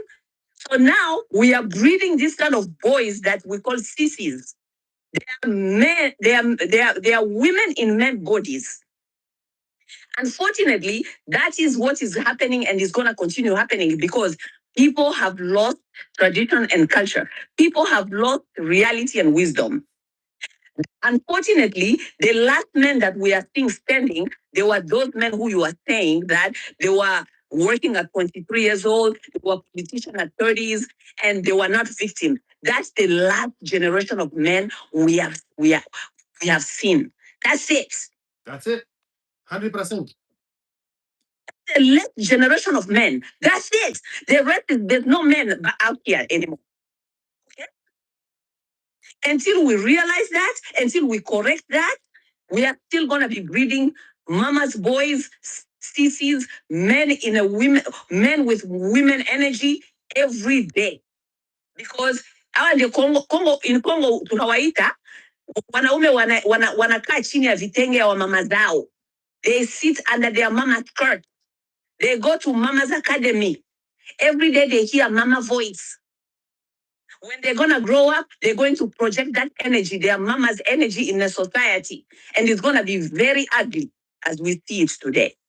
And that was my contribution of today. And they can carry mama's insults and guilting and language to men's gatherings because unlike their mother, they can be invited or allowed into those gatherings. Like this one, here we are. So you see a man. Tradition was very, very intelligent. They removed these boys from their mamas very, very early. They did. Some of you need to go ask your grandparents how was tradition about traditions. They will tell you. They will tell you that these boys they were not allowed sitting under their mama's skirts. I don't think. But not. I don't think there's. Let me take this thing off. I don't think there's anybody for them to go ask. There is nobody for them to go ask. This is a lost. This is a lost generation. In 50 years, anthropologists are going to pour into all the corners of the Gen Z Dwanzi's habitations and they are going to study them. I'm very sure even for now they have started studying their brains. They are probably putting their brains when they die in a pickle jar, and they want to know what went wrong here with these people. Yeah. This is our father's generation was the last generation of men. That's it. Now, in that continent. That's it. That is very true. I was there. Good. So mwingine apande aseme story zake, so I'll let you go from here. Subiri kidogo. I was going to say I was there when the switch happened, when the wave of the African Christian evangelical churches swept across the landscapes of Africa and emasculated the man to follow the woman's touch. I was there when men who had multiple wives were being guilted into kicking away the extra wives and only remaining with the first wife. I was there. These things in my own village. Joshua Waweros. I know people from my village listen to this stuff. Joshua Wawero had 3 wives. The church told him to kick out the 2 wives and their children and only remain with 1. Joshua Wawero is a walking distance from my own house. I saw it happen, and he was fully convinced that's what the white Jesus would want him to do. I am not kidding. Joshua Wawero. No, that's not his brand. Unaona gisi Waafrika hatuna akili. Hao wamekuambia tuache hiyo polygamy. Then themselves, they're in threesome, wanafanya threesome, they do swinging. Ndio hapo. The marriage they were selling to the Africans of 1 woman, 1 man is not working in America. 87% of monthly subscribers to OnlyFans are white married men. Exactly. The one wife in the house is not satisfying the man. And because now he cannot bring another wife to the fore, so he has to do it. He has to do it either in private, which is what we have seen Kenyan married men do, or digitally, which is what we have seen the modern day white American male do. It's a disaster. But we never pause long enough to think these things over. That is what is causing our problems. Because we have adapted other people's ways of living without questioning, and we have abandoned our own. Now this is the result. The result hiyo kabisa. How can you be told that polygamy is wrong? Yani wenyewe hapa, me and you, we live in America. We know about swingers. Swingers. Yes. Married people who swings. They switch wives and husbands on the weekends. So how do you demonize polygamy while you yourself are swingers? How do you demonize polygamy while you yourself, you're doing threesome? A man can invite an extra woman on bed, in their marital bed, and they have sex. Threesome. After the threesome, wanafanya kila siku. 99%. How can polygamy be wrong while you guys are doing worse than polygamy? 99% of the reason a woman is taking the man to the divorce court is because that man slept with another woman. Yes. You see how fucked up is that? What kind of hypocrisy is that? You know? Their own madness is break this down to women, because I think African women, we are not thinking. This is why Africa tuna adapt to yani we are just followers. You understand? Mm-hmm. I always break this to Congolese women. I tell them, I say, let me tell you something. Women and men, we are not the same biologically. Hatukufanyiwa the same way. There's no way a man is made to be a monogamist. Hakuna hiyo story. Hiyo ni story ya ujinga ya uongo wametuletea. And us buying that story, we are buying our own disappointments. Kwa sababu ni uongo. Do you know why? Because a man physically, I mean, when we talk about a man biologically, right? Mm-hmm. A man produces 3 million sperm cells a day. A woman produces 1 egg a month. So sexuality hatuwezi kuwa the same because men, they are made to feel this urge of having sex a lot all the time because they have to release. Women are in heat when they're releasing the eggs, when the eggs mature. Less than 5 days a month. Mwanamke anaweza kukaa siku nyingi, hata anaweza kuenda mamiaka nyingi hafanyangi sex because biologically we are wired to want to have sex when we are ovulating.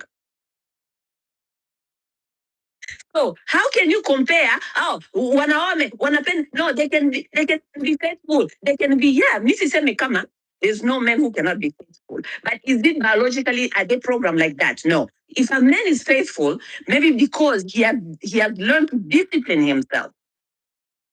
Right? But it is not biologically. It is not. He can discipline himself, lakini akiona pia kitu inapita hapa, even those who are disciplined, when they see something they want to eat over there imepass tu pale mbele, anaweza kusema mwenyewe, anaweza kuangalia na kusema maybe if I wasn't disciplined enough hiyo kitu pia ningekula. Sio hapo? Oh yeah. Why are you? Unakula kwa macho. Unakula kwa macho. Sio hapo? Why are you describing me?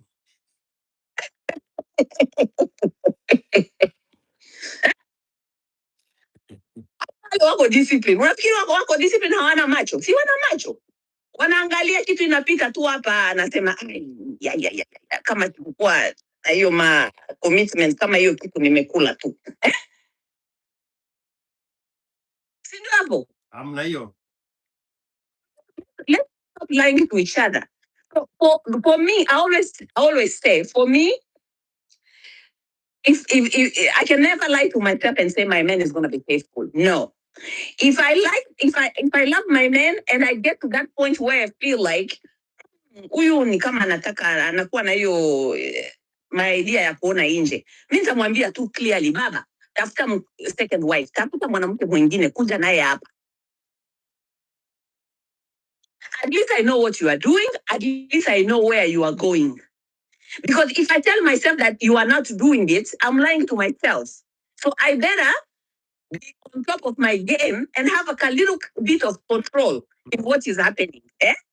Chukua tu mwingine, at least I know kama huko hapa kwangu, najua huko hapo kule. Si ndio? Instead of you running the whole street. Because now, ukianza to run the whole street, you putting all of us in danger. Katika uanze to run the whole street, ulete hapa ma disease. Si ndio hapo? Hiyo. Chukua basi moja, at least we know. Mimi najua kama if you are not here with me, you are over there at least. Lakini nikiwa hapa naanza kusema, unajua huyu wangu he cannot cheat, he can, no, you are lying to yourself, my sister. You are lying to yourself. Men don't cheat because you are not beautiful. They don't cheat eti kwa sababu even, no, ni nature yao atacheat tu.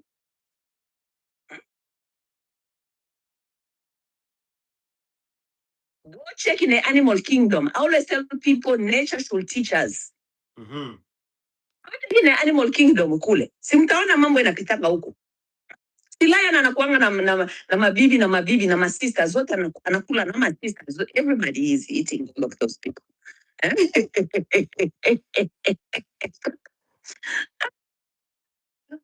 We gotta start becoming realistic. Wazungu hapa wanawadanganya huku kuna polygamy, au wenyewe wanafanya threesome. Rather being in a polygamy relationship than being a threesome relationship. And swingers. No, I'm in a polygamous relationship. Najua huyu ni mwenzangu hapa tunakaa hapa, if they have 1 or 2 kids there, we know each other. At least we know what we are doing. We know what we are into. Anyway, maybe one day you should put all this polygamy topic and then we can talk more about it. Okay? Yo, Sasa, you have already bought your Kenyanese. Now we accept you as a Kenyan. 100%. You don't have to accept me. Mimi mwenyewe nimeji accept already kama Mkenya. Hey, you don't see me when I wear my things, niko na mavitu yangu mabracelet wa Kenya na wa Kongo yote naweka tunavaa yote. Yeah. Hey. I see. Asante sana Masafa. Nakushukuru. I'll let you guys go. Somebody else will come and say something that will help us, understand things better. But yeah, that was my contribution for today. Thank you so much, Miss Masawa from Washington, D.C. Stay safe. All right. Talk to you guys soon. Bye. You heard it from a woman. If I said it, I would be a woman hater. I don't have a problem being a woman hater.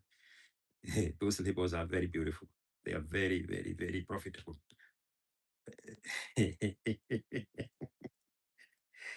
All right. Anything else? Now I can go back and see the comments. I think we should be done. How many minutes? 130. 130 is 2 hours and 1 minute. Where's YouTube? Allah, what happened to my YouTube?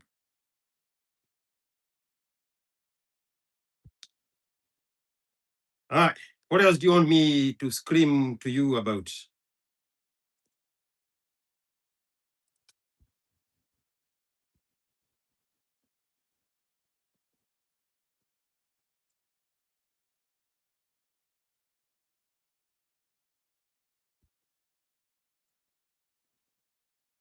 I think we are done here.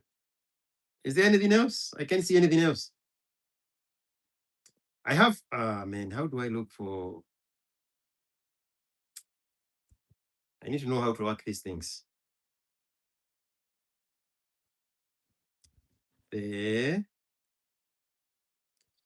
Okay, let me go back. Tony Silva with 200 shillings. Tony Silva is a gold member, not just a subscriber. He has a monthly membership. He is now up to the golden level. Golden level starts at 6 months. I'm very sure he's been with us probably 9 or 12 months. We already 1 year old. We turned 9 on Cinco de Mayo, 5th of May. So these are the people who have been here with us the longest. And ALXK, thank you so much for the $20. Nawashukuru sana. Masawa is the only woman I listen to and not get bored. That's in a Hashon. Sultan Francis 380. Walai, more than half of the people watching don't like the video. Yeah, that is true. But I think it's because it's YouTube. Hata mimi ndio na like na nimekuwa na hapa for some time. Somebody told me to be reminding people to like the video and to be subscribers. Sometimes those things escape you.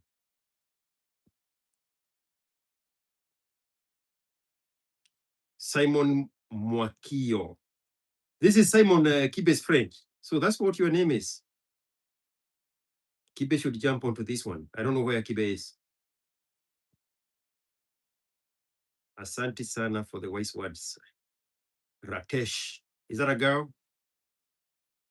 Hey, Kenyan women are beautiful. My goodness.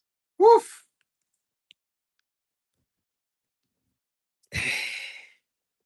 Ama hii sio hiyo siku. Acha niache hiyo story. Hey, yawa. Hey! No, this is Shem Ratemo. He's a guy from Coast Province. Ratemo.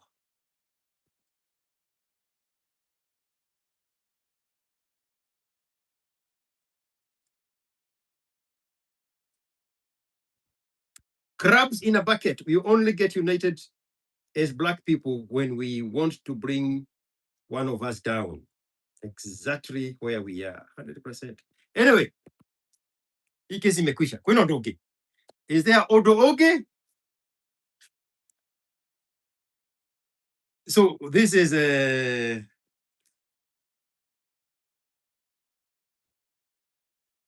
this is Kisangani's week.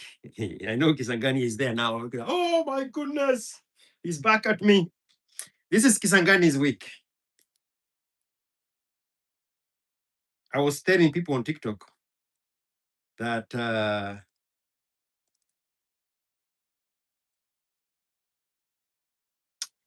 Kisangani was about to open up about how he noticed that his wife was alikuwa nagongewa. He had given that story, but the environment was so disruptive and chaotic, he never got the chance to tell the story better. So I told his story on his behalf because I am the Kimenyi. Where is me? This is me on, what is the name of this app? Spotify.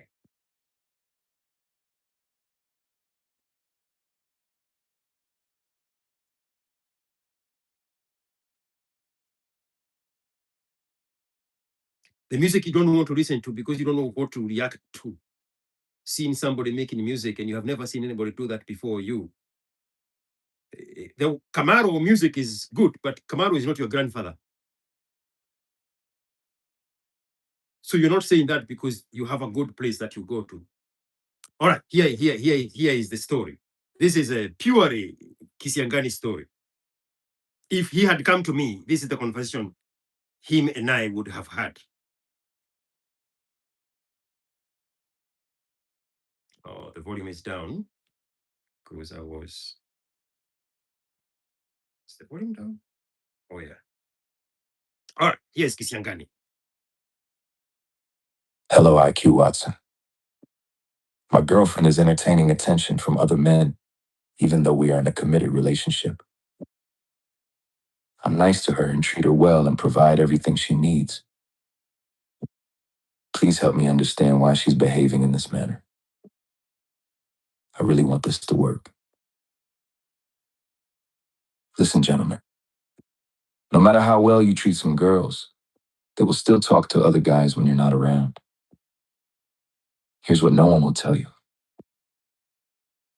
Good treatment does not create loyalty. You can be kind, patient, generous, loyal, and she can still keep doors open. Because loyalty is not something you earn only by treating her well. It comes from her character. Some women are addicted to attention. To them, male attention is emotional fuel. It is not always about wanting the other man. Sometimes it is about wanting the validation, the compliments, and the feeling of being desired. That is why one loyal man still does not feel like enough. Being good does not fix weak boundaries. A woman with weak boundaries will always make excuses. He's just a friend. It's harmless. I'm just being nice. But blurred lines stay blurred because she allows them to stay there. And if she enjoys that gray zone, your good treatment will not change it. Some women want security from you and excitement from elsewhere. This is the hard truth. Those women choose to have one man who is stable, loyal, and good to them, while still enjoying extra attention from outside. So you become the safe base, while other men become entertainment. A woman who really values you protects the relationship naturally. She does not need reminders. She does not need lectures. She does not need to be begged. She shuts things down early. She avoids unnecessary access. She protects your peace because loyalty is already in her mindset. If she needs outside attention to feel good, no amount of loyalty from you ever be enough. Stay guided. I gave her the world, patient, kind, and generous. Open doors, late nights, all the love she could ever get. But when I'm not around, phone lights up another text. She still keep them doors open, got options on deck. I thought being loyal would lock it down, make her mine. But good treatment don't build fences in her mind. She smiled in my face, say, baby, you the only one. But validation from strangers got her feeling like she won. It ain't about me. It's deeper than that. Some hearts built for one, some built for the pack. Good treatment, don't create loyalty. No, she can have the king, but still chase the attention glow. Addicted to the likes, the DMs, the hey beautiful. I'm the safe space, that thrill, that's the truth. She needs outside just to feel alive. No amount of love from me will ever be enough. I realize loyalty ain't earned, it's already in her soul. If she don't protect us, baby, let her go. He just a friend, it's harmless. Same old lines, blurred boundaries. Keep crossing every time. I'm giving security, stability, peace of mind. She want excitement on the side, living two different lives. Some women want the provider and the fun. Stable hand at home, the butterflies from everyone, but a real one. He shuts it down, no debate. Next to peace, closes doors, keeps her words straight. You can be perfect, patient, generous and true. But if a character weak, she gon' do what she gon' do. Don't beg, don't lecture, don't try to rearrange. Just watch how she move when you ain't in the frame. If attention is a drug, you just funding the high. Why she telling other dudes, hey, on the slide, good treatment don't create loyalty. I know she can love you today, still let the other show. I'm the state face, they spark in the night. But a woman who values me, she gon' do right. No reminders, no drama, no tears in my eyes. She protects what we building, that's the prize. If she needs the whole world to feel complete, then my loyalty is better off on these streets. Stay got it, king. Stay kind. It comes from within. If she don't have it, let her go, go, go, go.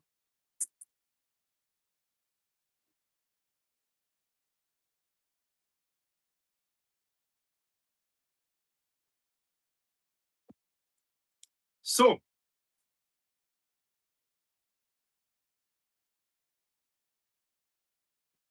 I made 7 songs to accompany that conversation.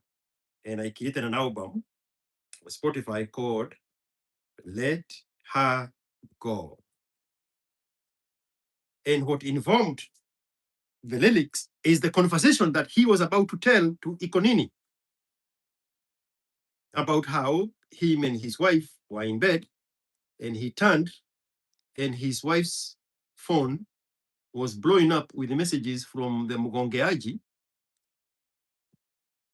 And that's how he realized that he's not the only one invested in the senye of the woman. So I put those songs in the chronological order of the story. So the song number 1 says, When the Lights Went Down. Number 2 is Her Phone Glow Like a Siren. Number 3, Kisiangani Heartbreak at 2 a.m. Number 4, when he realized now that I was flooding her high. Number 5, she was addicted to attention. And then it dawned on him that loyalty comes from within. And so the only thing he could do was to let her go. 7 songs. They're on Spotify by Akikuyu Shrabin Retard called IQ Watson. That should go back to that village and die of old age with your poor grandfathers. Let's play one of those songs and then I'm going to call it quit. The Kisiangani heartbreak is in low tones because he's pouring his heart. There is one that captures that moment of rage and anger and the reality that hit him. I think it's the when the lights went down. Let's play that one. I have to explain that the woman he is talking with, not to, the woman he's talking with is not the ex-wife. The woman he's talking with is somebody he can confide his pains with. Because you will see when he is on Ikonini and he wants to confide with men, men have not been conditioned to listen to the man when he's in pain. The modern man is not. That's why Kibe exists. So when he's opening up, the men don't know what to do with a man opening up about his marital failures. So they start making jokes of it. This is not a condemnation of whoever those other men were, just an observation. I'm a socio observer.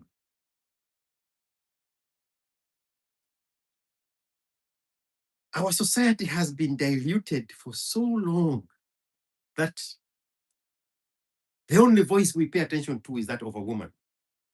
And if you watch that clip, probably 27 seconds, the voice that overrides that conversation and shut it down is a voice of a woman who guilts him for discovering what we just heard from the song.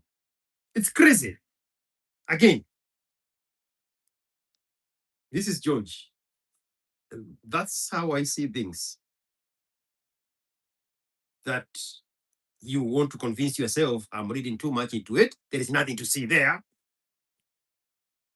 or I'm misconstruing the facts. But when you listen to it's a very short clip. It's in vertical. He starts opening up, and Ikonini follows up. But before he could repeat the story, the woman comes in there and guilts him. What are you doing in a relationship if you cannot trust your woman and you're going snooping on her phone? That solves the cheating problem by not snooping. That's shaming. But we know when a woman is speaking, she's not passing information. She's influencing an outcome. We captured that over the weekend with the other song I made of Soximbili. You don't have the appetite to hear that one. So I'm not gonna bore you with that song. It will bring you heartburn if I play that song. Because you don't know what to do with this technology that you have not understood yet. That woman is not there to have a conversation. She's there to influence an outcome in her own favor.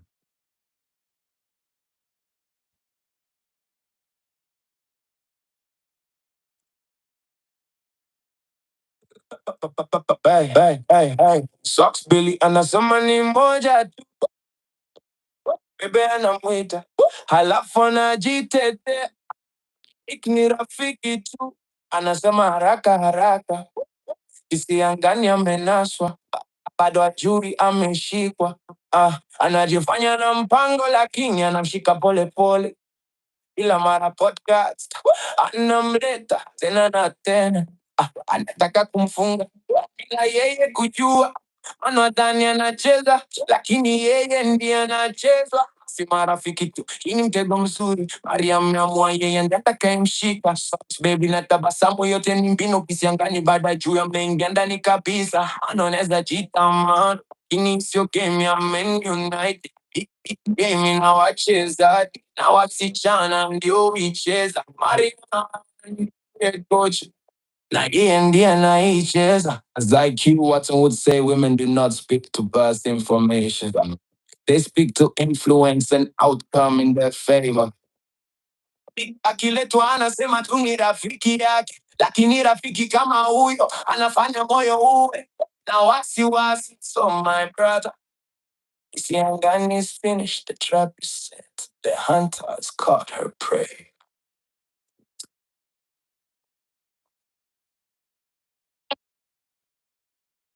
So now you understand why she shut down that conversation to influence a better outcome. And she shuts it down by guilting him for daring to look where things are going wrong.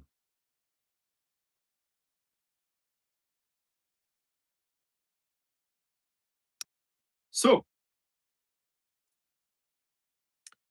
this is the song that came out of that realization of what had just happened in the bed when he turns and the phone is glowing like a siren with messages from the Egonga, the real king of the wife's punani. I'll play one song and I'll be out of here. There are 7 of them, and an album called Let Her Go. This one is not Kisiangani Heartbreak at 2 a.m. This one is When the Lights Went Down. You everything. It ain't about you. It's deeper than that. Oh, yeah. The woman. This is not the wife. You can be confused if you don't know. This is somebody he's confiding with because they are not meant to confide in.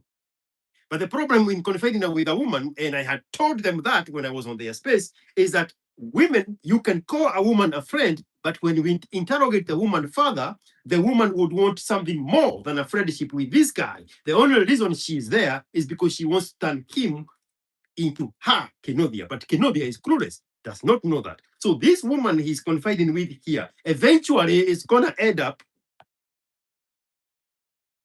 taking over from where the heartbreak came from.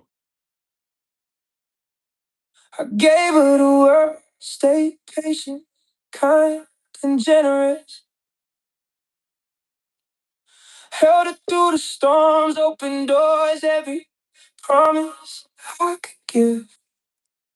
But when the lights went low and I wasn't around, that phone glowed like a siren, pulling her back down. Another text, another name. She kept the doors half open wide. I thought my love would build a home, but she was already outside. She looked at me with tired eyes, whispered, "Baby, you're the only one."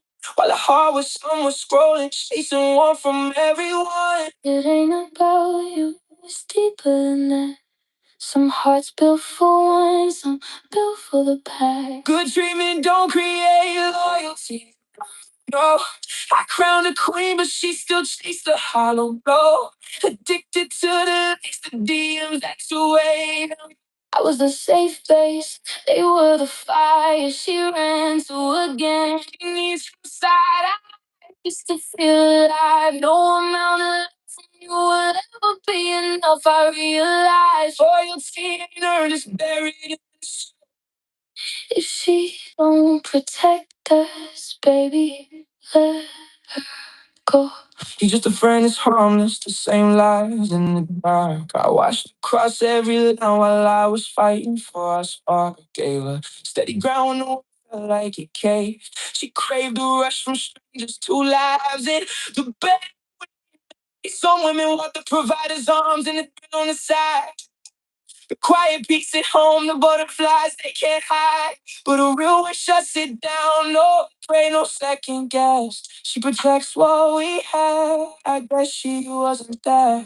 You can be perfect, patient, generous and true. Still wake up empty, knowing it was never about you.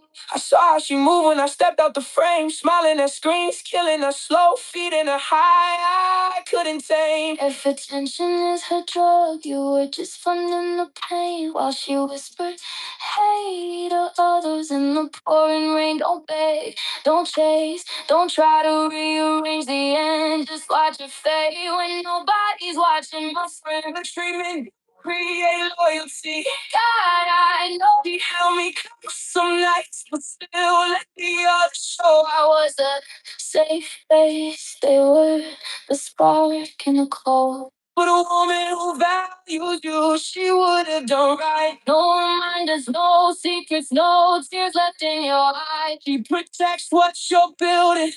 That's the only pride. If she needs the whole damn world just to feel complete, then your loyalty's better off lost on these empty streets. Stay got it, king. I learned this bleeding on the floor. Poured my soul in. Still watched her walk out the door. Yes, young God. Loyalty comes from within. Yes, young God. She don't have it. What is young? We don't. Mm, let her go. Let her go. Let her go. There we have it. I'm out of here. That's it. That's the end of me trolling Kistiangani. Yeah, except for the TV. You have to put the TV to eye level, Mr. Kisiangani. I'm done with you, mister. Thank you so much, everybody. Thank you for being here. Thank you for coming to get screamed by this stranger from across the ocean. Who else do you have here? Retash, you are welcome. Oh, your name is a Kisi name. It sounded like a coast name. I got you. I saw the message now. Fatum 261. This is a little my type kind of Allahu Akbar girl with a Kung Fu Panda uniform. A lack of freshing the sparks in the relationship bring those problems. Most men don't know that, unfortunately. How would you know that you are a single woman? How would you know that? Miss Allahu Akbar, how would you know that? Put that into practice.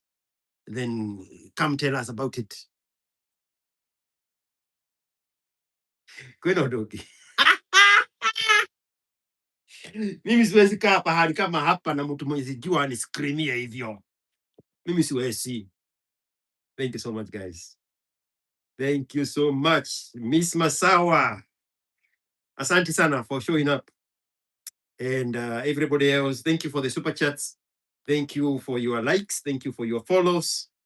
Thank you for being here. And more importantly, thank you for the M-Pesas. The M-Pesa system is broken. There is nothing I can do to access the M-Pesa money. Where is the app? This one here.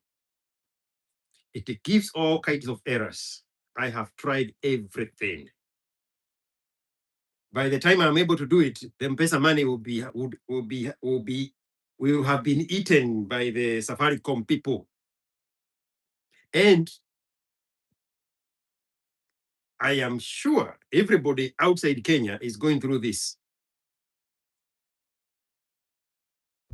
My daughter was telling me that before I left,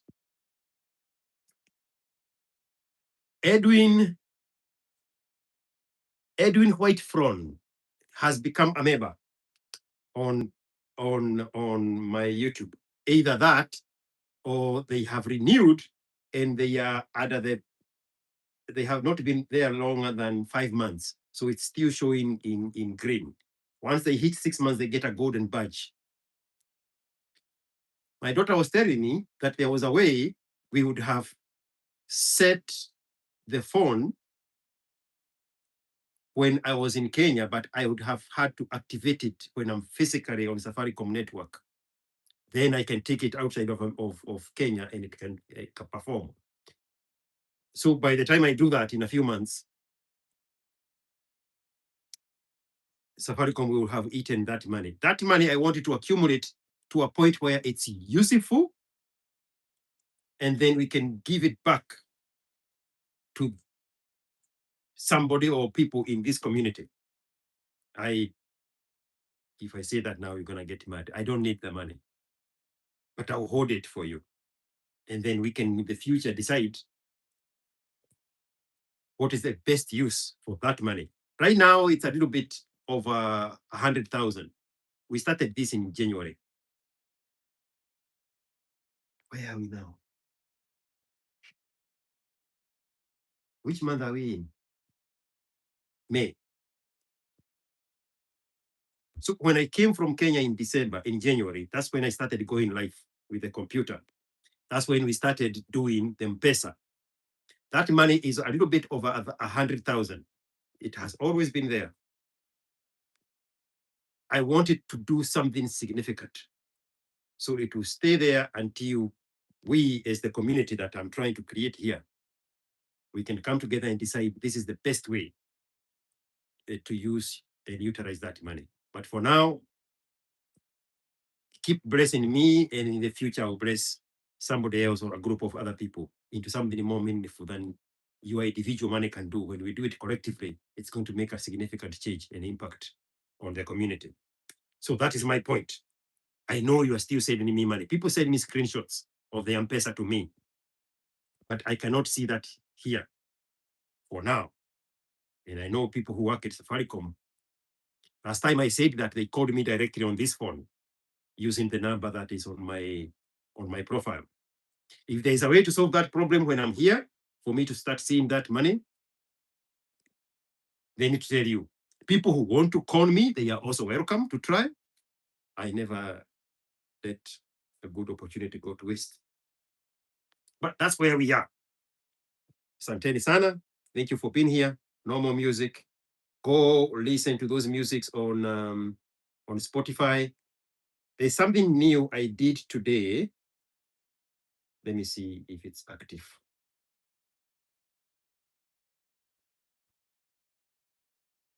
Oh yeah, it's doing very well.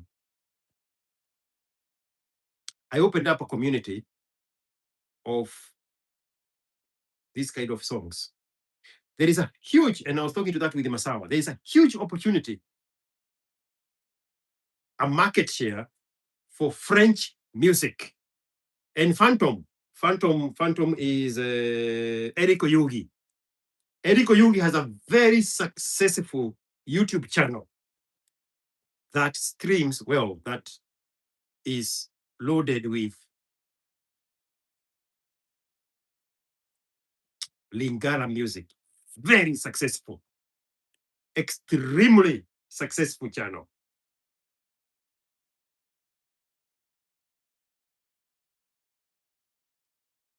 Eric Oyugi.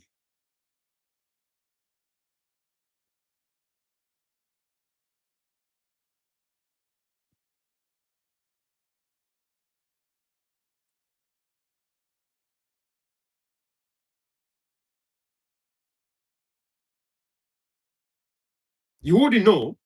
Ah, come on, I always had it. You wouldn't know, but he has 58.7 thousand subscribers. His most popular video has a little under 1 million views. It's Lingala music.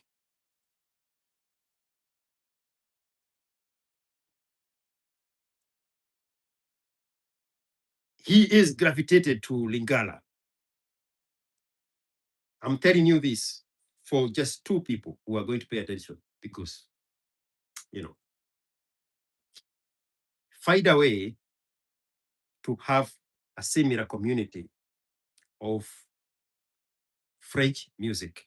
There is a huge emerging market of French music, AI French music. And sign up with an app called Deezer. Very popular in France and Brazil. And it's integrated in telecommunication. That's how they beat iTunes, Apple Music, and Spotify. They integrate that as a promotional offer inside of the telecommunication services like Safaricom. Deezer. It has a very unique 10x market share. This Spotify here has hundreds of millions of people. They have a fraction of that. But, and probably this is just too much for the general public, I have interest in analytics. I go search at what makes things kick in the background, not what we see in the open. Even though my music is also on iHeartRadio. iHeartRadio is the biggest music streamer in America. But their model is for you to listen to the radio in the car. They have 250 million listeners. These guys here, I think they are at 127 million. The Spotify in the American market share, but they are doing better than the model that iHeartRadio has. Now, these are in the French country and in Brazil, they have just a fraction of what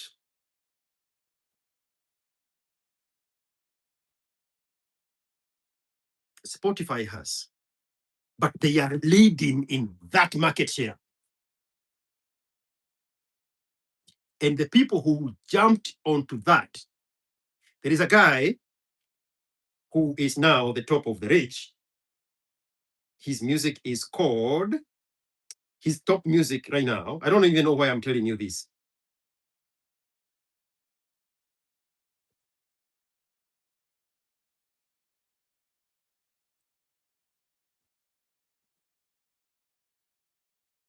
Pineapple.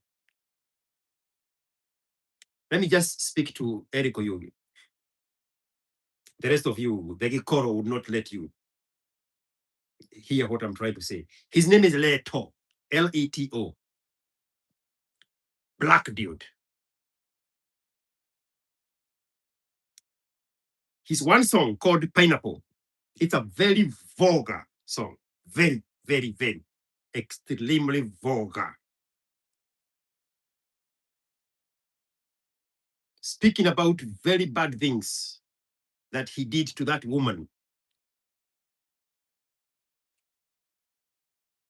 on vacation. I want to say the woman is Chinese, but I'm not sure.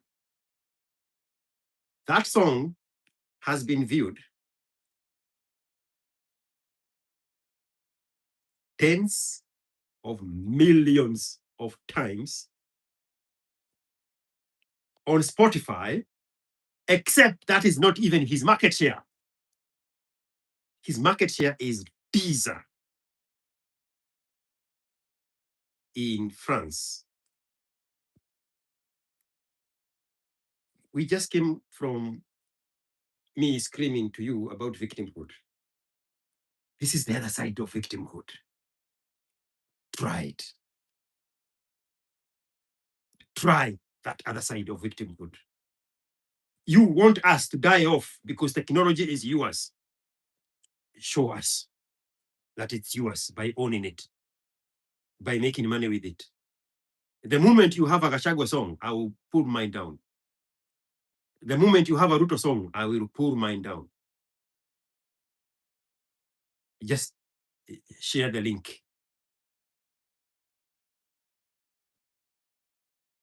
Do this stuff. Ulinichorea knowledge, it's free. I can share. Oh, yeah. The messages here are disappearing quickly. I cannot read everything. But I know what you're talking about. You're referring to something when you had asked me for something privately. I know that conversation, Miss Allahu Akbar girl. Find a way to plug yourself into the future. But you can't because you want to hate AI. Not because it's bad, it's because you are not the one doing it. And more gravely, that you, even if you own technology and you own the young people things, you don't know how to do it. So you still go back there to being comfortable in your uncomfortabilities. Okay, let me stop screaming at you. I'm not your grandfather. Go look at your grandfather who passed down victimhood to you. And instead of me screaming at you, go scream at him in his grief. Kwa sababu mimi sio wenu. Something had come up to my mind. I wanted to play something. What did I just say 2 minutes ago? Don't get old. I cannot play that guy's music here. Oh yeah, I wanted to play a Gachagua song just for the sake of the heartburn. As we leave, here is the Gachagua song.